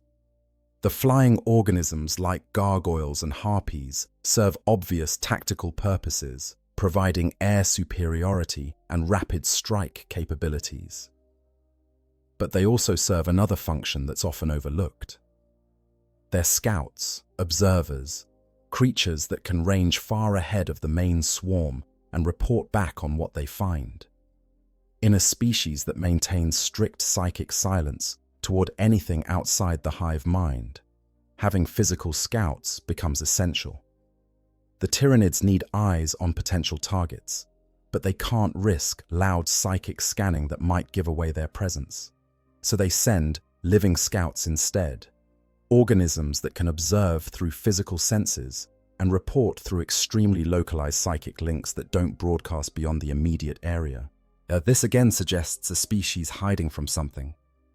You don't need to worry about psychic silence if you're the apex predator. You broadcast as loudly as you want because nothing can threaten you. But if you're prey, if something is hunting you that can detect psychic activity across vast distances, then you maintain silence, even when it's tactically inconvenient. You send physical scouts instead of psychic scans.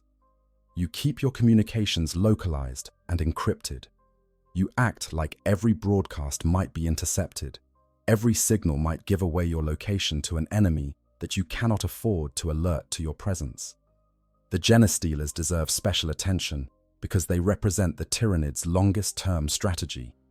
These organisms are seeded on worlds years or decades or even centuries before hive fleets arrive. They infiltrate societies, hide among populations, and gradually build cult followings by implanting their genetic material into human hosts. The resulting hybrid generations worship the Star Children, the four-armed Emperor, awaiting the day of ascension when the hive fleet arrives to deliver salvation. Of course, that salvation means being consumed along with everyone else, but the cultists don't know that until it's too late. They eagerly sabotage defenses, assassinate leaders, and generally ensure that when the Tyranids arrive, resistance is already broken from within. But Genestealers serve another purpose beyond infiltration. Their insurance, backup copies of the Tyranid genetic pattern stored in forms that can survive independently for centuries. If a hive fleet is destroyed completely before reaching certain worlds, the Genestealers on those worlds remain, hidden, slowly breeding. Eventually, their psychic call might reach another hive fleet passing through the region. That fleet will divert to harvest the prepared world, absorbing the Genestealer cult, and gaining not just biomass, but also any genetic traits the Genestealers have picked up from breeding with local species. It's a form of species-level redundancy, ensuring that even catastrophic loss doesn't mean extinction. The Tyranids spread themselves across countless worlds, in forms that can wait patiently for recovery opportunities. This strategy makes perfect sense for a hunted species. If you're being pursued across galaxies, if you expect to lose fleets to your pursuer periodically, having elements that can survive those losses and rebuild becomes essential. The Genestealers guarantee that even if their pursuer catches and annihilates entire hive fleets, the Tyranid species survives.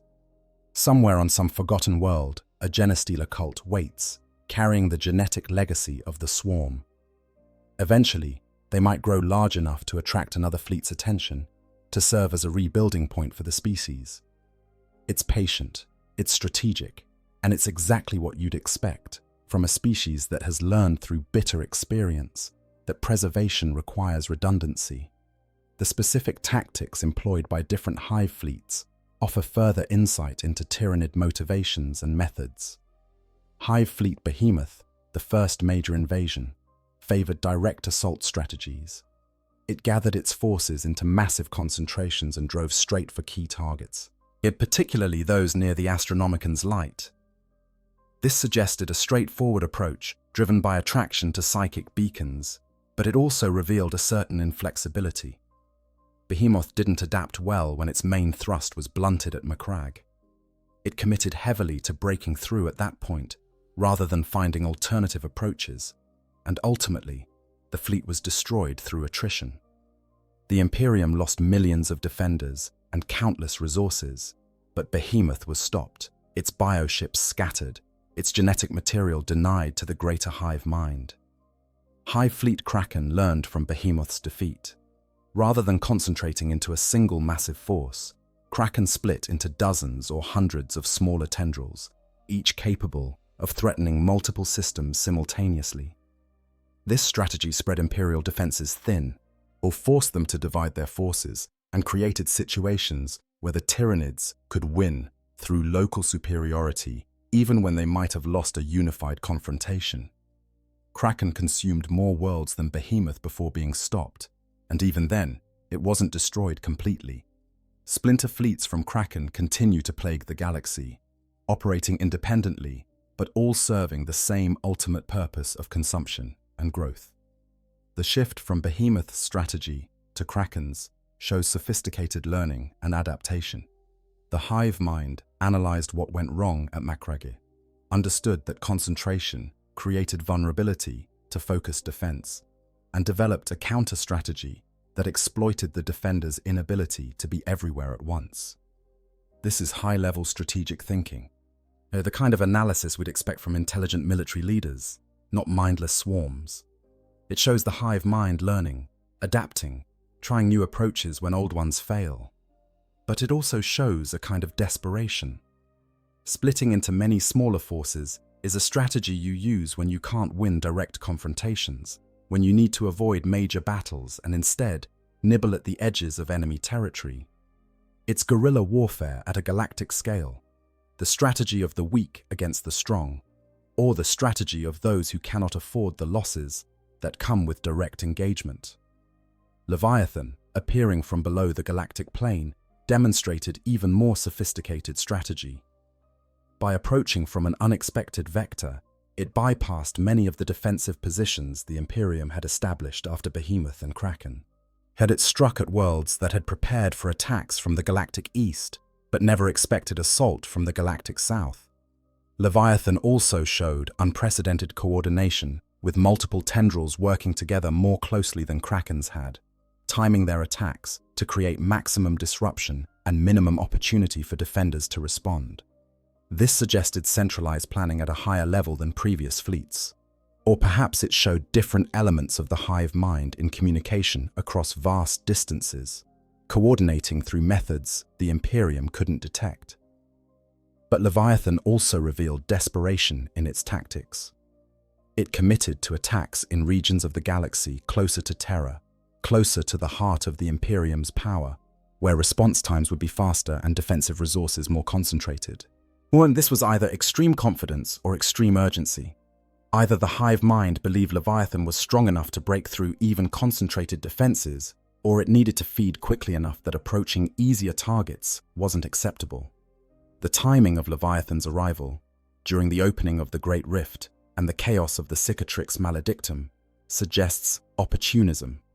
The hive mind detected upheaval in the galaxy and struck while defenders were distracted by chaos incursions and demonic invasions. Strike when the enemy is divided, when their attention is elsewhere, when they cannot respond effectively. It's sound tactical thinking, but it's also the thinking of an aggressor who needs every advantage, who cannot afford to face their enemy when that enemy is prepared and focused. Yes, the emergence of Hive Fleet Kronos specifically to combat Chaos forces adds another fascinating layer to understanding Tyranid motivations. Kronos doesn't just feed on normal worlds. It actively hunts demon worlds, chaos-corrupted systems, and warp-tainted regions, despite the fact that chaos biomass provides no nutritional value to the swarm.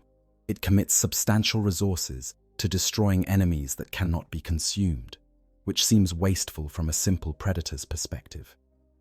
Why waste energy and biomass fighting things you cannot eat? Unless the goal isn't feeding. Unless the goal is reducing the total amount of warp activity in the galaxy. Chaos creates massive psychic disturbances. Demon worlds leak warp energy into real space.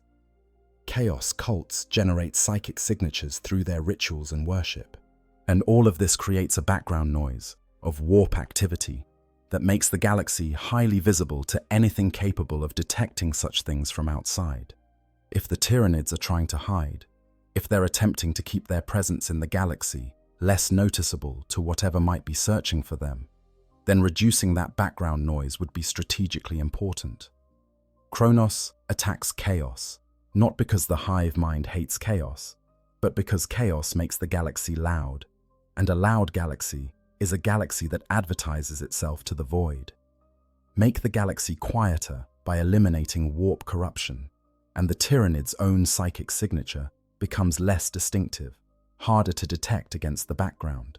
As the various splinter fleets and minor hive fleets that have appeared throughout the galaxy, each show specialized adaptations for particular environments or threats. Hive Fleet Gorgon evolved extensive chemical resistance after encountering the Tau and their preference for plasma weaponry and electromagnetic pulse weapons. Hive Fleet Hydra became scavengers, feeding on the biomass left behind by other defeated or retreating hive fleets. Hive Fleet Jormungandr developed the ability to burrow and tunnel, approaching targets from underground rather than from space, bypassing orbital defenses entirely. Each of these specializations makes the Tyranid threat more versatile, more adaptable, harder to counter with any single defensive strategy. But these specializations also fragment the Tyranid strength. Instead of one massive unified swarm, as the galaxy faces dozens of smaller fleets, each adapted to different situations, each operating with some degree of independence from the greater hive mind. This creates vulnerability. Smaller fleets can be defeated in detail, destroyed before they can unite with larger forces. The Imperium has won many victories by catching splinter fleets isolated and destroying them before they could join with other Tyranid forces. A truly unified Tyranid swarm would be nearly unstoppable, but a fragmented one, broken into many independent tendrils, can be fought and sometimes beaten. Why would the hive mind accept this fragmentation when unity would be stronger? Unless fragmentation is the point, unless having many small fleets instead of one large one serves a purpose beyond simple tactical variation. For a species being hunted, as in fragmentation means survival. If you travel as one massive group, one engagement can destroy everything. But if you split into many small groups, the loss of any single group doesn't threaten the species as a whole. You spread the risk, increase redundancy, ensure that no single defeat can annihilate you completely. The Tyranids might be deliberately maintaining this fragmentation as a survival strategy, accepting the tactical weakness of divided forces in exchange for the strategic security of knowing that no single battle can end the swarm. It's the same logic behind genestealer infiltration, behind the scattered approach vectors of different hive fleets, behind the entire Tyranid expansion pattern. Survive through dispersal, through redundancy, through ensuring that you can lose individual elements without losing the whole. But the Tyranid relationship with the warp itself offers perhaps the most compelling evidence for either the hunger or flight theories. The shadow in the warp, that psychic phenomenon that precedes and accompanies hive fleets, serves multiple purposes. It jams psychic communications, cutting off target worlds from calling for help through astropathic means. It disrupts enemy psychers, driving some mad and rendering others unable to use their powers effectively. It prevents warp travel in affected regions, trapping defenders and preventing reinforcements from arriving. These are all tactically useful effects, weapons that the Tyranids use to isolate and overwhelm their prey. But the shadow in the warp is not just a weapon, it's also a shield. It blocks psychic detection in both directions, preventing enemies from seeing the Tyranids through the warp, but also preventing anything outside the affected region from detecting the Tyranid presence through psychic means. This bidirectional blocking seems unnecessary if the only goal is to isolate prey. You'd want your enemies unable to call for help, but you wouldn't necessarily care about preventing distant observers from detecting your presence unless you had reason to fear such observers. Unless, perhaps, you needed to hide not just from your current enemies, but from something else, something that might be scanning the galaxy from outside, looking for the Tyranid psychic signature.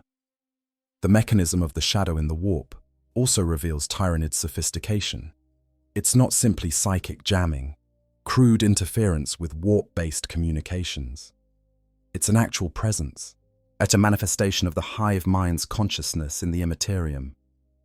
When psychers experience the shadow, they don't just lose their connection to the warp. They perceive something, an alien intelligence so vast and hungry that merely brushing against it with an unprotected mind can drive people insane. The hive mind touches the warp but is not of the warp, existing primarily in real space while extending its consciousness into the Imperium far enough to create this shadow effect. This suggests the Tyranids understand the warp at a fundamental level, that they've learned to manipulate it without being consumed by it. They use it as a tool, as a weapon, but they don't rely on it for existence or travel the way Chaos forces or Imperial ships do. This careful, as controlled relationship with the warp might have been learned through hard experience. Perhaps the Tyranids once used the warp more extensively, relied on it for travel or communication, and suffered some catastrophe as a result. Perhaps something in the warp hunted them, forcing them to develop the shadow as protection, to learn to move through real space instead. Or perhaps their pursuer uses the warp, can track warp signatures, and the Tyranids learned to minimize their warp presence to avoid detection. The specific nature of the hive mind itself remains one of the great mysteries of Tyranid biology. Individual Tyranid organisms show little sign of independent intelligence. Cut off from the hive mind, they revert to primitive behaviors, feeding instinctively or freezing in confusion. But collectively, through the gestalt consciousness of billions or trillions of organisms, the hive mind emerges as something genuinely intelligent, capable of strategy, learning, and sophisticated decision-making. How does this work? How does intelligence emerge from the connection of individually non-intelligent components? Human understanding of consciousness barely comprehends how individual brains generate awareness. Understanding how the hive mind functions is several orders of magnitude more difficult. Some imperial xenobiologists theorize that the hive mind isn't truly emergent from the collective organisms. They suggest instead that there's a core intelligence somewhere, perhaps within the largest Norn queens, or perhaps existing as a separate organism type that's never been encountered in battle. Though this core intelligence would use synapse creatures as relay points, extending its consciousness across the swarm and controlling individual organisms as tools rather than integrating their experiences into a collective awareness. If this theory is correct, then the hive mind might be vulnerable in ways that haven't been exploited. Destroy or isolate the core intelligence, and the entire swarm might collapse into mindless creatures easily dealt with by conventional forces. But this theory has problems. The Tyranids have been observed continuing to function effectively, even when completely isolated from other hive fleets, suggesting that each fleet contains all the intelligence it needs to operate independently. Destroying individual synapse creatures causes local disruption, but doesn't affect the fleet's overall strategic direction. The hive mind shows no sign of being dependent on any single organism or location. It truly seems to be emergent, distributed across all Tyranid organisms in ways that make it nearly impossible to disable completely. As long as even a small number of organisms survive, the hive mind persists in diminished form, capable of rebuilding given access to biomass. This distributed consciousness might be the Tyranids' greatest strength, and perhaps their greatest vulnerability. Strength, because you cannot kill it by targeting specific organisms or locations. It pervades the entire swarm, unkillable as long as the swarm exists. But vulnerability, because it makes the Tyranids predictable in certain ways. Individual organisms cannot act on instinct or training when cut off from the hive mind, as they're completely dependent on that connection for anything beyond basic survival behaviors. An enemy that could jam or disrupt synapse connections over a wide area would render huge portions of the swarm effectively helpless, easy prey for conventional forces. The Necrons, with their technology for manipulating space and time, might have capabilities in this direction that haven't been fully exploited. The Eldar, with their psychic prowess, might be able to create interference that disrupts hive mind communication. The Tyranids' evolution over the course of their campaigns in the Milky Way shows their capacity for learning, but it also reveals the baseline from which they're adapting. Early encounters with Hive Fleet Behemoth featured relatively simple organisms using straightforward tactics. By the time Leviathan arrived, the variety of bioforms had expanded dramatically, tactics had become more sophisticated, and the swarm showed evidence of learning from every defeat. This progression from simple to complex, from basic to sophisticated, suggests a species that's constantly improving, evolving not just biologically, but strategically and tactically as well. But this progression also reveals that the Tyranids aren't infinitely adaptable. They can evolve to counter specific threats, but doing so takes time and requires absorbing genetic material from their enemies or their prey. The Tau successfully developed weapons and tactics against early Tyranid incursions, and while the Tyranids eventually adapted, there was a period of vulnerability, a window where the Tau's innovations were effective before the swarm could counter them. This suggests limits to Tyranid evolution, boundaries beyond which they cannot easily cross. They can adapt to threats they've encountered, but truly, novel challenges require time to analyze and counter. A sufficiently innovative enemy that kept changing tactics and technologies faster than the Tyranids could evolve might stay ahead of the curve indefinitely. The question of Tyranid intelligence and sapience remains controversial within the Imperium. Most Imperial officials and military commanders treat the Tyranids as simple beasts, dangerous but ultimately mindless, driven by instinct rather than thought. This view is comforting because it means the enemy can be understood, predicted, and ultimately defeated through superior strategy and technology. But those who have faced the Tyranids in extended campaigns, those who have seen how the swarm adapts and learns, often come away with a different perspective. They've seen evidence of genuine intelligence, of strategic thinking that goes beyond simple animal cunning. They've watched the Tyranids analyze their tactics, identify weaknesses, and develop counters with disturbing speed. That's not instinct, that's intelligence at work. Inquisitor Cryptman, who perhaps knew the Tyranids better than any human who lived in his time, believed they were sentient in a way humans couldn't easily comprehend. He argued that judging the hive mind by human standards of consciousness was foolish, that trying to determine whether it thought, or felt, or experienced awareness the way humans do was missing the point. The hive mind was obviously intelligent in functional terms, but capable of learning and planning and adapting.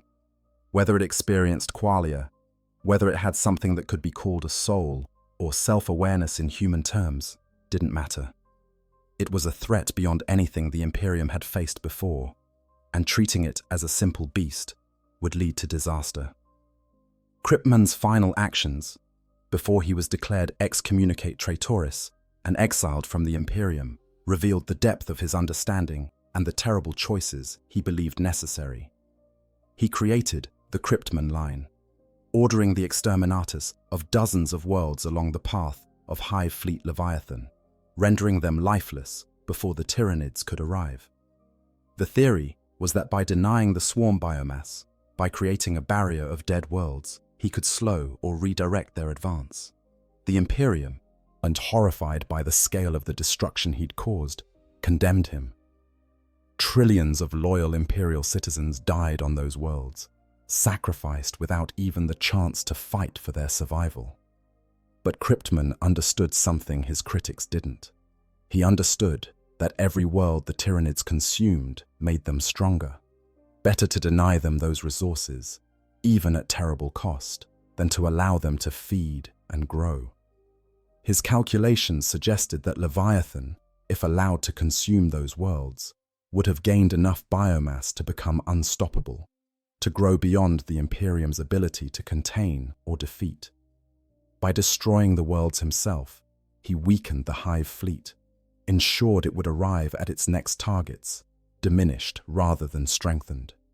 It was a brutal calculation, valuing the lives of trillions against the survival of the entire Imperium. Many called him a monster. Some historians argue he saved the galaxy. The galaxy holds its breath, waiting for revelation, preparing for the worst. The Tyranids continue their consumption, world after world falling silent, added to the biomass of the swarm. The defenders fight with courage born of desperation, winning battles while knowing they're losing the war. And in the spaces between stars, in the silent void where no human ear can hear, perhaps their echoes a sound like footsteps, vast and slow and patient, drawing closer year by year, decade by decade, century by century. Something is coming. The Tyranids know it, even if they cannot speak it. The Silent King knows it, though he guards his knowledge carefully. The far-seers see glimpses of it in possible futures too terrible to fully describe. And someday, perhaps sooner than we think, the Milky Way will discover what lurks in the darkness between galaxies. Until then, we can only fight, survive, and wonder. The mathematics of survival against the Tyranid threat reveal a grim picture when analyzed objectively. The Imperium of man, for all its vast resources and trillion-strong populations across 1 million worlds, fights a losing war of attrition. Every world consumed by the Tyranids adds to their biomass, allowing them to breed more warriors, more bioships, more of everything. Meanwhile, every world the Imperium loses diminishes its industrial capacity, its manpower reserves, its ability to respond to future threats. The exchange rate favors the Tyranids dramatically, yet they grow stronger with each victory while their enemies grow weaker. This asymmetry means that even when Imperial forces win individual engagements, the overall strategic situation deteriorates. Some Imperial strategists have proposed radical solutions to this mathematical problem. The most extreme suggestion involves abandoning entire sectors, pulling back all Imperial forces and civilian populations, and establishing defensive lines at more defensible positions. This would cede vast territories to the Tyranids, but might create bottlenecks where the swarms could be fought more effectively. The proposal was rejected by the High Lords of Terror, partly for political reasons, but also because of a deeper problem. Where do you draw the line? If you abandon one sector to save others, what prevents you from having to abandon those sectors next? As the Tyranids don't stop, they don't negotiate. They won't accept limited territorial gains and settle for what they've taken. They'll consume what you give them and then come for the rest. Strategic withdrawal might buy time, but it doesn't solve the fundamental problem. Other proposals focus on biological warfare, developing plagues or toxins specifically designed to target Tyranid organisms. The Adeptus Mechanicus and various inquisitorial factions have experimented with such weapons, with limited success. The problem is the same one faced with conventional weapons. Even if you develop a toxin that kills Tyranids effectively, they adapt. Within battles sometimes, certainly within campaigns, the hive mind evolves resistance. Dead Tyranids are consumed by their fellows, their genetic material analyzed, and the next generation emerges immune to the weapon that killed their predecessors. It's biological warfare against an enemy that is itself a biological weapon, an enemy optimized over countless millennia to survive and overcome any toxin or disease. The Tyranids have likely encountered and consumed species with sophisticated biological warfare capabilities in other galaxies. They've already adapted to most of what the Imperium can throw at them, and what they haven't encountered yet, they'll adapt to quickly. The Necrons represent perhaps the Imperium's best hope for technical solutions to the Tyranid threat, though getting the Necrons to fight alongside humanity rather than against it requires delicate diplomacy and often perfect alignment of interests. Necron weapons are designed to unmake matter at a fundamental level, to manipulate physics in ways that biological adaptation cannot counter. You can evolve resistance to fire, to poison, to radiation, but you cannot evolve resistance to having your atoms scattered across time and space by a Gauss flare, or to being aged to dust in microseconds by a chronometer weapon. The Necrons also possess the knowledge to create anti-psychic fields using Blackstone technology, which could potentially disrupt the shadow in the warp and sever synapse connections across large areas. But the Necrons are not altruistic. They fight the Tyranids for their own reasons, primarily because the Silent King fears that total consumption of the galaxy's biomass would leave no suitable forms for his people to transfer their consciousnesses back into. He wants to reverse biotransference, to give his people organic bodies again. And that requires there to be organic life left in the galaxy. If the Tyranids consume everything, the Necrons remain trapped in their metal bodies forever. So the Necrons fight, but they fight to preserve the option of biological existence, not to save humanity or any other species. They would happily let humanity die if it meant preserving other species more suitable for their purposes. Trusting them is dangerous, but so is facing the Tyranids alone. The Eldar, both Craftworld and Drukhari, face their own existential calculations regarding the Tyranid threat. The Craftworlds can in theory flee, their massive spacecraft capable of outrunning hive fleets if necessary. But fleeing only delays the inevitable. Eventually, the Tyranids consume everything, and there's nowhere left to run.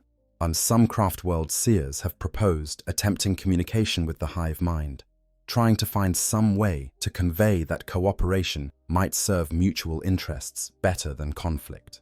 These proposals have been rejected as delusional by more practical elements. The Tyranids don't cooperate. they consume. Trying to negotiate with them is like trying to negotiate with a forest fire or a tsunami. You're attempting to reason with a force of nature that neither knows nor cares about your existence beyond your value as calories. The Drukhari, trapped in Comorra and dependent on torture and suffering to sustain themselves against she who thirsts, might seem insulated from the Tyranid threat, but they're not. If the Tyranids consume all life in the galaxy, the Drukhari lose their prey, their source of victims. They cannot raid dead worlds. They cannot torture corpses. The extinction of all other life in the galaxy would mean the eventual extinction of the Dark Eldar as well, as they slowly succumb to Slaanesh without the anguish of others to sustain them. So even the most cruel and selfish of the galaxy's factions have reason to oppose the swarm. The Tyranids threaten everyone equally because they threaten the very existence of life itself. The Tau Empire, young and idealistic, learned hard lessons about the Tyranids during their early encounters. They attempted diplomacy, sending envoys with messages of peaceful coexistence and mutual benefit. The Tyranids consumed the envoys and used their biomass to breed more warriors. The Tau tried demonstrating their technological superiority, showing that they could hurt the swarm badly enough that continued fighting would cost both sides dearly, hoping to create a situation where the Tyranids would find it rational to seek other prey. The swarm didn't care about casualties. It threw itself at Tau defenses with absolute commitment, accepting horrific losses because those losses were temporary setbacks, while gaining valuable genetic information from Tau corpses was a permanent advantage. Eventually, the Tau learned what everyone else already knew. The Tyranids cannot be reasoned with, bribed, threatened, or impressed. They can only be fought and killed, and even then, each death feeds information back to the hive mind, making the swarm smarter and more adaptable. The Tau's philosophy of the greater good runs headlong into the reality of the Tyranid threat. There is no mutual understanding possible with a species that sees all other life purely as food. There is no common ground to find with an enemy that wants nothing except your complete consumption. The greater good means nothing to creatures that operate outside the framework of civilization, negotiation, and shared benefit. It's a dark revelation for a species that believes in progress and the perfectibility of society. The Orcs, ironically, might be the most pragmatically suited to fighting the Tyranids, not because Orcs are particularly effective warriors, though they certainly are, but because Orc psychology and biology make them uniquely resistant to the despair that the Tyranid threat induces in other species. Orcs fight because fighting is what they enjoy. They don't need victory to find meaning in battle, as they don't require strategic success to justify tactical engagement. An Orc warband that encounters Tyranids sees an excellent fight, endless enemies to test themselves against, and the prospect of glorious violence. Win or lose, survive or die, the Orcs get what they want from the conflict. More importantly, Orcs reproduce through spores, spreading their species even in death. Kill an Orc, and its spores eventually generate more Orcs. This makes them almost as hard to permanently eliminate as the Tyranids themselves, and it means that Orc worlds often serve as quagmires for hive fleets. The Tyranids consume the active Orc population, gaining biomass and moving on, but they leave behind spores that will eventually regenerate the Orc presence. Later, when new Orcs have grown from those spores, they'll either attract the attention of passing hive fleets, or they'll spread to new worlds, continuing the cycle. The Octarius War, where Inquisitor Cryptman deliberately lured a hive fleet into collision with a massive Orc empire, demonstrates both the potential and the danger of this approach. The Orcs and Tyranids have been fighting there for decades, both sides growing stronger through conflict, creating a meat grinder that might eventually produce either an unstoppable hive fleet or an unstoppable surge of battle-tested Orcs. Either outcome would be catastrophic for the surrounding regions. For humanity, caught between these various threats and potential allies, the Tyranid problem represents an existential crisis that challenges the Imperium's entire strategic doctrine. The Imperium is built on the principle of eternal vigilance against the threats of alien species, chaos corruption, and internal heresy. Its military is organized to fight multiple enemies on multiple fronts simultaneously, accepting that complete victory is impossible, but that eternal struggle is the price of survival. But the Tyranids challenge this doctrine fundamentally. They're not an enemy you can contain indefinitely. They're not a threat you can manage through partial victories and strategic stalemates. They grow, they adapt, they consume. And if not defeated completely, if not driven out of the galaxy entirely, they will eventually overwhelm even the Imperium's vast resources through pure attrition. This creates a terrible strategic dilemma. Yet to defeat the Tyranids might require committing resources on a scale that would leave the Imperium vulnerable to other threats. Pull too many forces from the Cadian Gate, and chaos pours through. Abandon defensive positions against Orc empires, and greenskin raids devastate industrial worlds. Ignore Necron tomb worlds awakening, and those ancient machines reclaim territories humanity has held for millennia. The Imperium must fight on all fronts simultaneously, but the Tyranids demand total commitment. How do you solve that equation?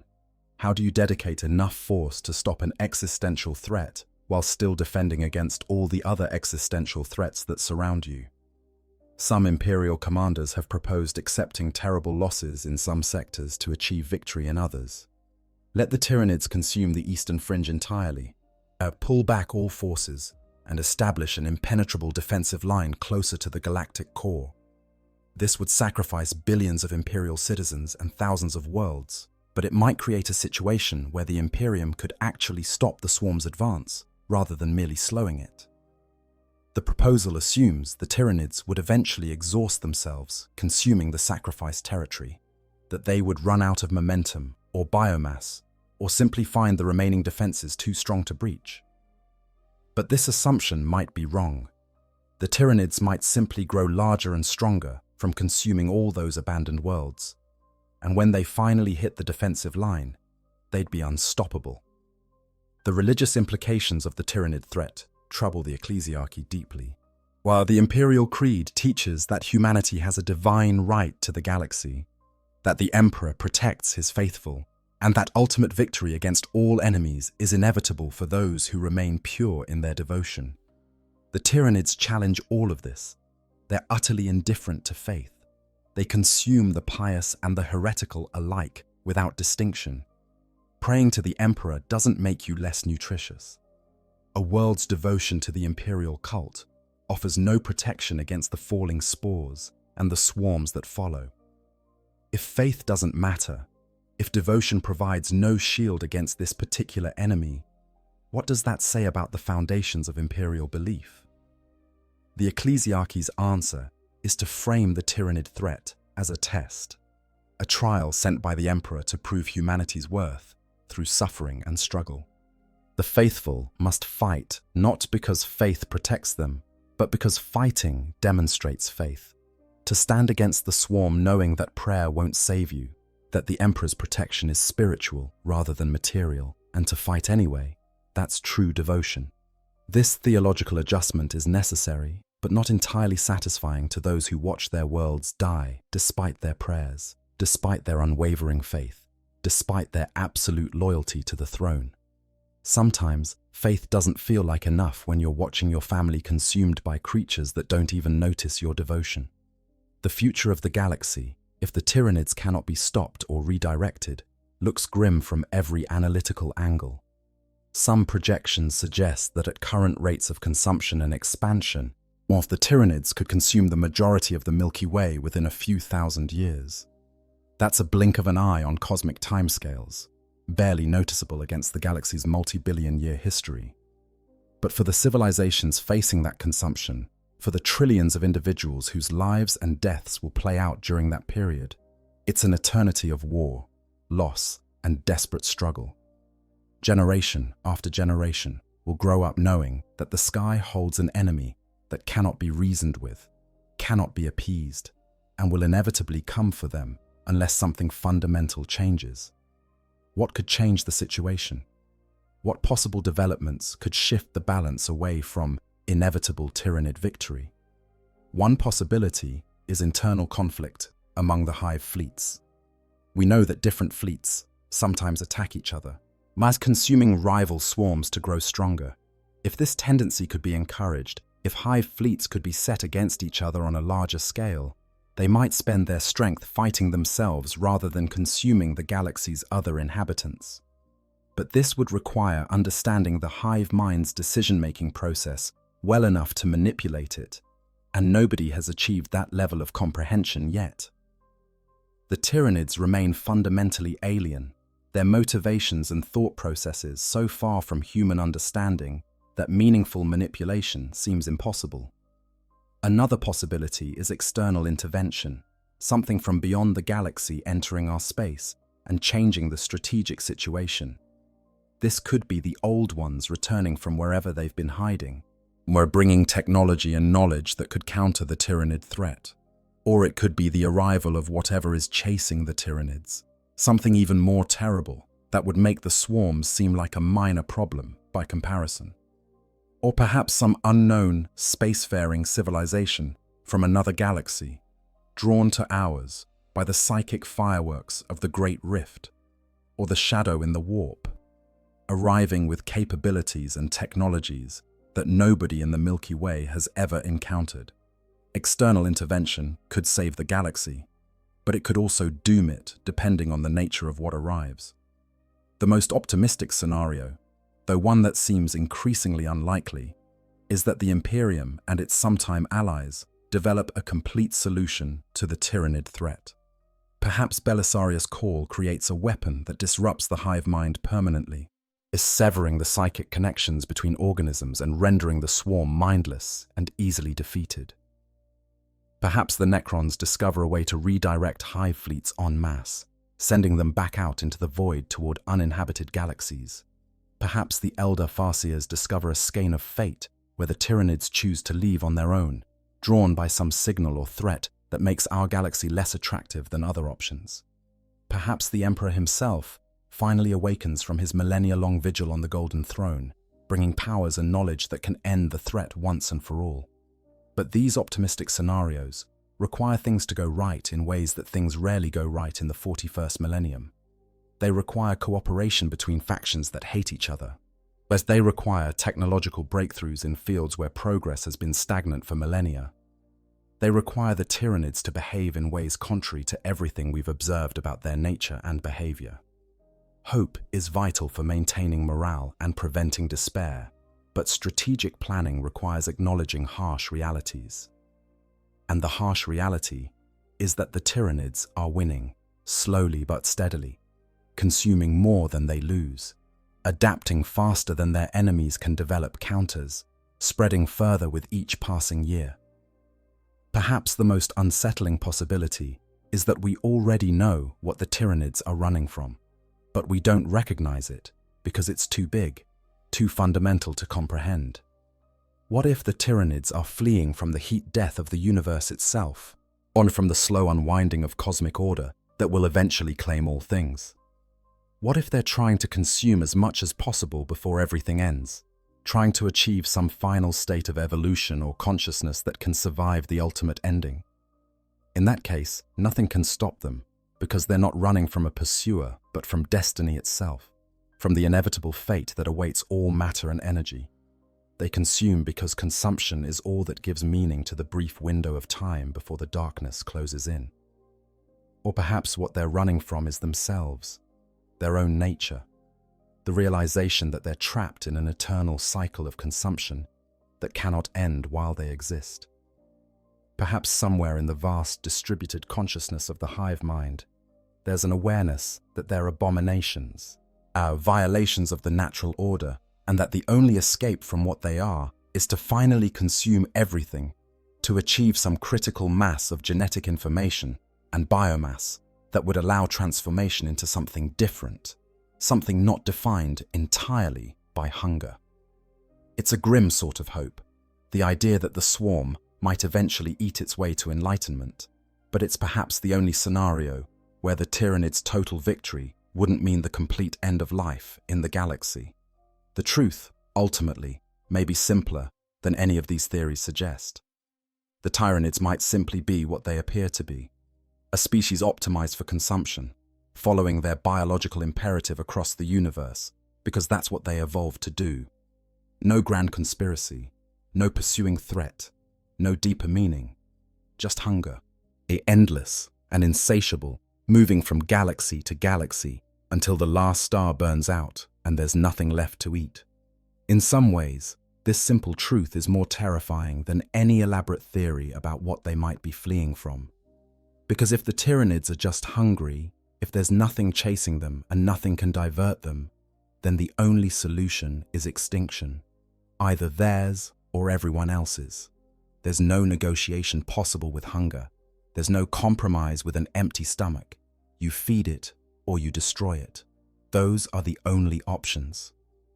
The defenders of the galaxy stand at the edge of the abyss, looking into the darkness and seeing shapes moving there, vast and terrible and inexorable. Some of those shapes are the Tyranid hive fleets, approaching from multiple directions, consuming everything in their path. But maybe, just maybe, there are other shapes too, further back in the darkness, patient and slow and watching. Maybe the Tyranids are running, maybe they're not. Maybe it doesn't matter because the result is the same either way. Worlds will burn, civilizations will fall, the swarm will grow, and somewhere in the silent spaces between the stars, the answer to our questions awaits, drawing closer with each passing moment, bringing with it either salvation or doom, or perhaps something stranger than either. The great game plays out across the galaxy, each faction pursuing its own survival while the shadows lengthen and the hunger grows. The Imperium fights with faith and fury, defending every world it can, while making terrible choices about which worlds to sacrifice. The Necrons pursue their agendas with patient precision, fighting the Tyranids where their interests align and watching from the shadows elsewhere. The Eldar seek paths through fate that might lead to survival, knowing that every future they can perceive shows the same encroaching darkness. The Tau learn harsh lessons about the galaxy's true nature, their optimism tempered by the reality of threats that care nothing for the greater good. The Orcs fight because fighting is what they do, finding joy in the carnage even as it consumes them. And the Tyranids continue forward, driven by hunger or fear or purposes beyond comprehension, an avalanche of chitin and teeth and hunger that grows with every world it claims. We stand at a crossroads in galactic history, a moment where the choices made now will echo across millennia. Do we fight the Tyranids to total victory or total defeat, at committing everything to the battle and accepting whatever other consequences follow? Do we seek accommodation somehow, finding ways to coexist with or redirect the swarm that don't involve civilization's ending? Do we prepare for what might come after the Tyranids, whatever lurks in the darkness they might be fleeing from? Every choice carries terrible costs. Every path forward leads through horror and loss. But inaction guarantees extinction, so choices must be made, costs must be paid, and the species of the galaxy must face their fate with whatever courage, cunning, or desperation they can muster. The question of what the Tyranids are running from might never be answered. The hive mind doesn't communicate. The silent king keeps his secrets. The farseers speak in riddles and prophecy. And the galaxy's defenders are too busy fighting to survive to waste time on philosophical questions about enemy motivations. But the question lingers, nagging at those who think deeply about the nature of the threat. Because understanding why the Tyranids are here might be the key to understanding how to make them leave. And that understanding might mean the difference between survival and extinction for every living thing in the Milky Way. I hope this deep dive into the Tyranid mystery has given you a new perspective on the Great Devourer and the questions that surround their arrival in our galaxy. The nature of cosmic horror lies not in the monster you can see, but in the suggestion of something worse, just beyond your sight. The Tyranids might be that visible monster, terrifying in their own right, but also pointing towards shadows deeper and more profound than we've yet imagined. If you found this exploration interesting, please consider liking this video and subscribing to the channel for more deep dives into Warhammer 40k lore. Until next time, Stay vigilant, fight the Xeno, and remember that in the grim darkness of the far future, there is only war. And perhaps, in the spaces between the stars, there is also fear. I hope this deep dive into the Tyranid mystery has given you a new perspective on the Great Devourer and the questions that surround their arrival in our galaxy. The nature of cosmic horror lies not in the monster you can see, but in the suggestion of something worse just beyond your sight. The Tyranids might be that visible monster, terrifying in their own right, but also pointing toward shadows deeper and more profound than we've yet imagined. If you found this exploration interesting, please consider liking this video and subscribing to the channel for more deep dives into Warhammer 40k lore.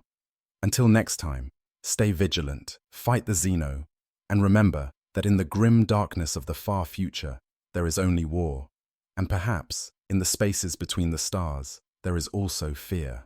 I hope you guys enjoyed the story. Make sure to hit the subscribe, like, share button, whatever you want. Give me some feedback if there's any. And yeah, sleep well.